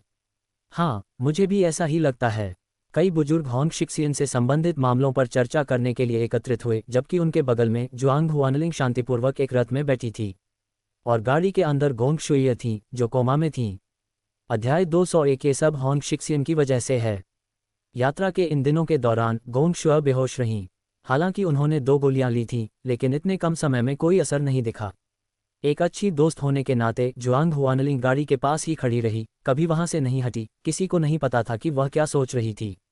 आसपास के लोगों को जियांग शियाओबाई के बारे में चर्चा करते हुए सुनकर जुआंग हुआनलिंग ने तुरंत एक संचार टोकन निकाला, एक संदेश भेजा और फिर गाड़ी के अंदर देखने के लिए मुड़ गई। श्योर, चिंता मत करो, मैं उस बच्चे को जल्द ही पकड़ लूंगा। तुम्हारे द्वारा सहन किए गए कष्टों का वह तुम्हें 100 गुना प्रतिफल देगा। जल्द ही समूह पागल दानव राजधानी द्वारा उनके लिए तैयार किए गए अतिथि गृह में पहुंच गया। कल जियांग शियाओबाई द्वारा किए गए उपद्रव के कारण पागल दानव राजधानी काफी व्यस्त थी और थोड़ी बातचीत के बाद वे वहां से चले गए। गेस्ट हाउस के अंदर जुआंग हुआनलिंग गोंग शुई के कमरे के दरवाजे की रखवाली करती रही। हरे घूंघट के नीचे उसका सुंदर चेहरा बेहद ठंडा लग रहा था। लिन यूचेंग अंदर आया और जुआंग हुआनलिंग को इस हालत में देखकर उसने अपना सिर हिलाया। चिंता मत करो, मैंने अभी संत की हालत देखी है और वह बहुत अच्छी लग रही है। उन 2 गोलियों का असर हो रहा है, लिन यूचेंग ने उसे दिलासा देते हुए कहा, और होंग शिक्सियन से पंगा मत लो। वह लड़का सीधा सादा नहीं है। बड़े लिन, निश्चिंत रहें, लिंगर यह सब समझती है, जुआंग हुआनलिंग ने आज्ञाकारी भाव से कहा। तभी लिन यूचेंग ने सिर हिलाया। ठीक उसी क्षण दोनों ने अचानक भौहें चढ़ाईं और फिर तेजी से कमरे में घुस गए। उन्होंने देखा कि गोंग शुआ जाग चुकी थी। उसका चेहरा कुछ स्तब्ध सा था, लेकिन उसके शरीर से एक भयानक आभा निकल रही थी। क्या आत्मा का मंत्रोच्चारण पूरा हो गया? शुइया, अब तुम कैसा महसूस कर रही हो? जुआंग हुआनलिंग आगे बढ़ी, गोंग शुइया का छोटा हाथ पकड़ा और घबराकर पूछा। गोंग शुआ ने अचंभित होकर ऊपर देखा। लिंगर, तुम यहाँ क्यों हो? क्या मेरा आत्मा मंत्रोच्चार पूरा हो गया है? अपनी शक्ति में वृद्धि महसूस करते हुए गोंग शुइया पूरी तरह से हैरान रह गई। उसने तुरंत उन दोनों की ओर देखा। उसकी आंखों में कारण को लेकर प्रश्न चिन्ह थे। आखिरकार वह अपनी स्थिति को सबसे अच्छी तरह जानती थी। धीरे धीरे मजबूत होती आत्मा ने उसके लिए आत्मा मंत्र को पूरा करना लगातार कठिन बना दिया था, जिसके कारण वह कई वर्षों तक असफल रही और उसकी प्रगति में काफी देरी हुई। उसकी अप्रत्याशित सफलता का अब स्पष्ट अर्थ ये था कि कुछ ऐसा हुआ था जिसके बारे में उसे पता नहीं था। इसी क्षण लिन यूचेंग ने गोंग शुइया को पूरी स्थिति के बारे में बताया। सुनकर वह अविश्वास से भर उठी। उस दिन मैं गुस्से से बेहोश हो गई थी और उस आदमी ने मुझे सचमुच इतनी अच्छी गोलियां दी। गोंग शुआ ने हैरानी से कहा, और मेरा अग्निविष भी गायब हो गया। आग का जहर भी चला गया। जैसे ही उसने ये कहा, कमरे में मौजूद दोनों लोग चौंक गए। लिन यूचेंग ने तो उसकी कलाई पकड़कर जांच भी की और वाकई ये सच था। अचानक वे दोनों उत्तेजित हो गए। हर साधक जानता है कि अग्निविष को दूर करना कितना कठिन है। वर्तमान में लोकप्रियता हासिल कर रही हुआ कि गोली के अलावा वास्तव में इसका कोई और इतना भयावह प्रभाव नहीं है।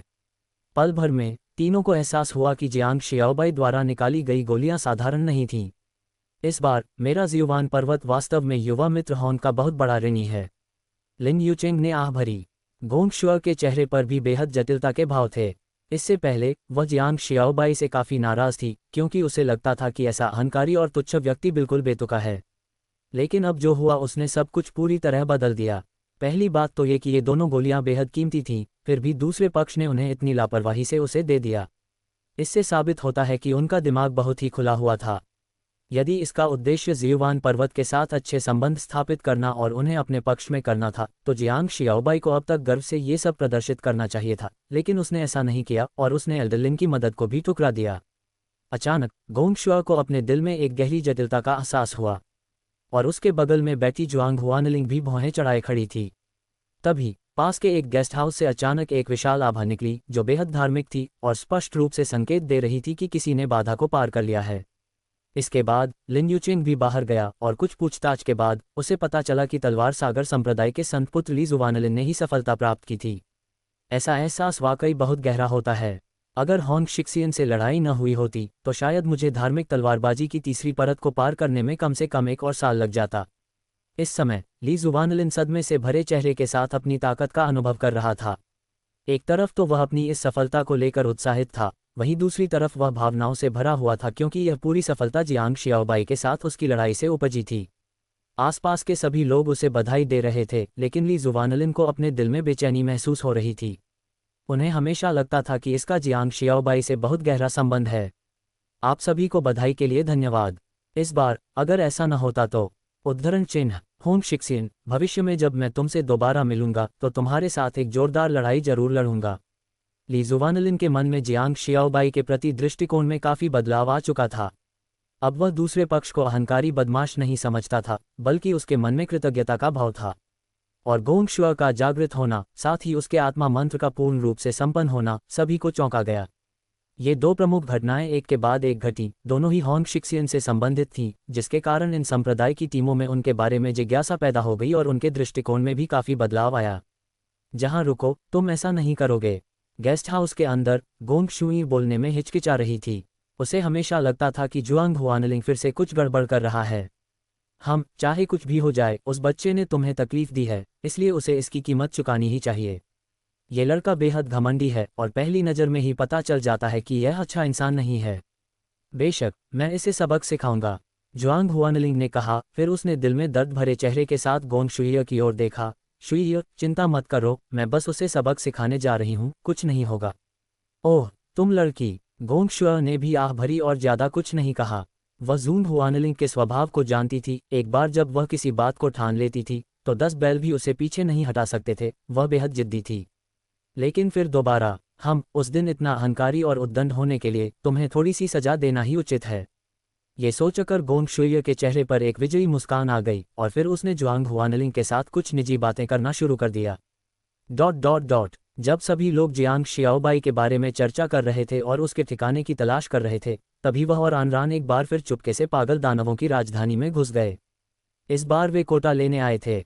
एनरान के अनुसार वह व्यक्ति राजवंश के लिए काम करता था और जब तक पैसा दिया जाता था किसी को भी कोटा दिया जा सकता था। ये राजवंश के लिए एक महत्वपूर्ण आय का स्रोत भी था। एक कोटे की fees 50 million high grade spirit stone थी। 10 लोगों के लिए ये 500 मिलियन होगी। मुख्य बात यह थी कि जब भी पागल दानव गुप्त मैदान खुलता था, कम से कम सैकड़ों या हजारों लोग ऐसे साधनों के माध्यम से प्रवेश करना चाहते थे ताकि वे अपनी ताकत का परीक्षण कर सकें, अपने क्षेत्र में सुधार कर सकें और अवसरों की तलाश कर सकें। कुछ ही देर में वे दोनों एक अपेक्षाकृत सुनसान गली में पहुंच गए। गली के अंदर एक छोटी, जर्जर दुकान थी जिसमें स्पष्ट रूप से ज्यादा कारोबार नहीं होता था। अंदर जाते ही अंधेरा छा गया और सबसे पहले जो चीज नजर आई वह एक लंबा काउंटर था जिस पर एक युवक बैठा हुआ था।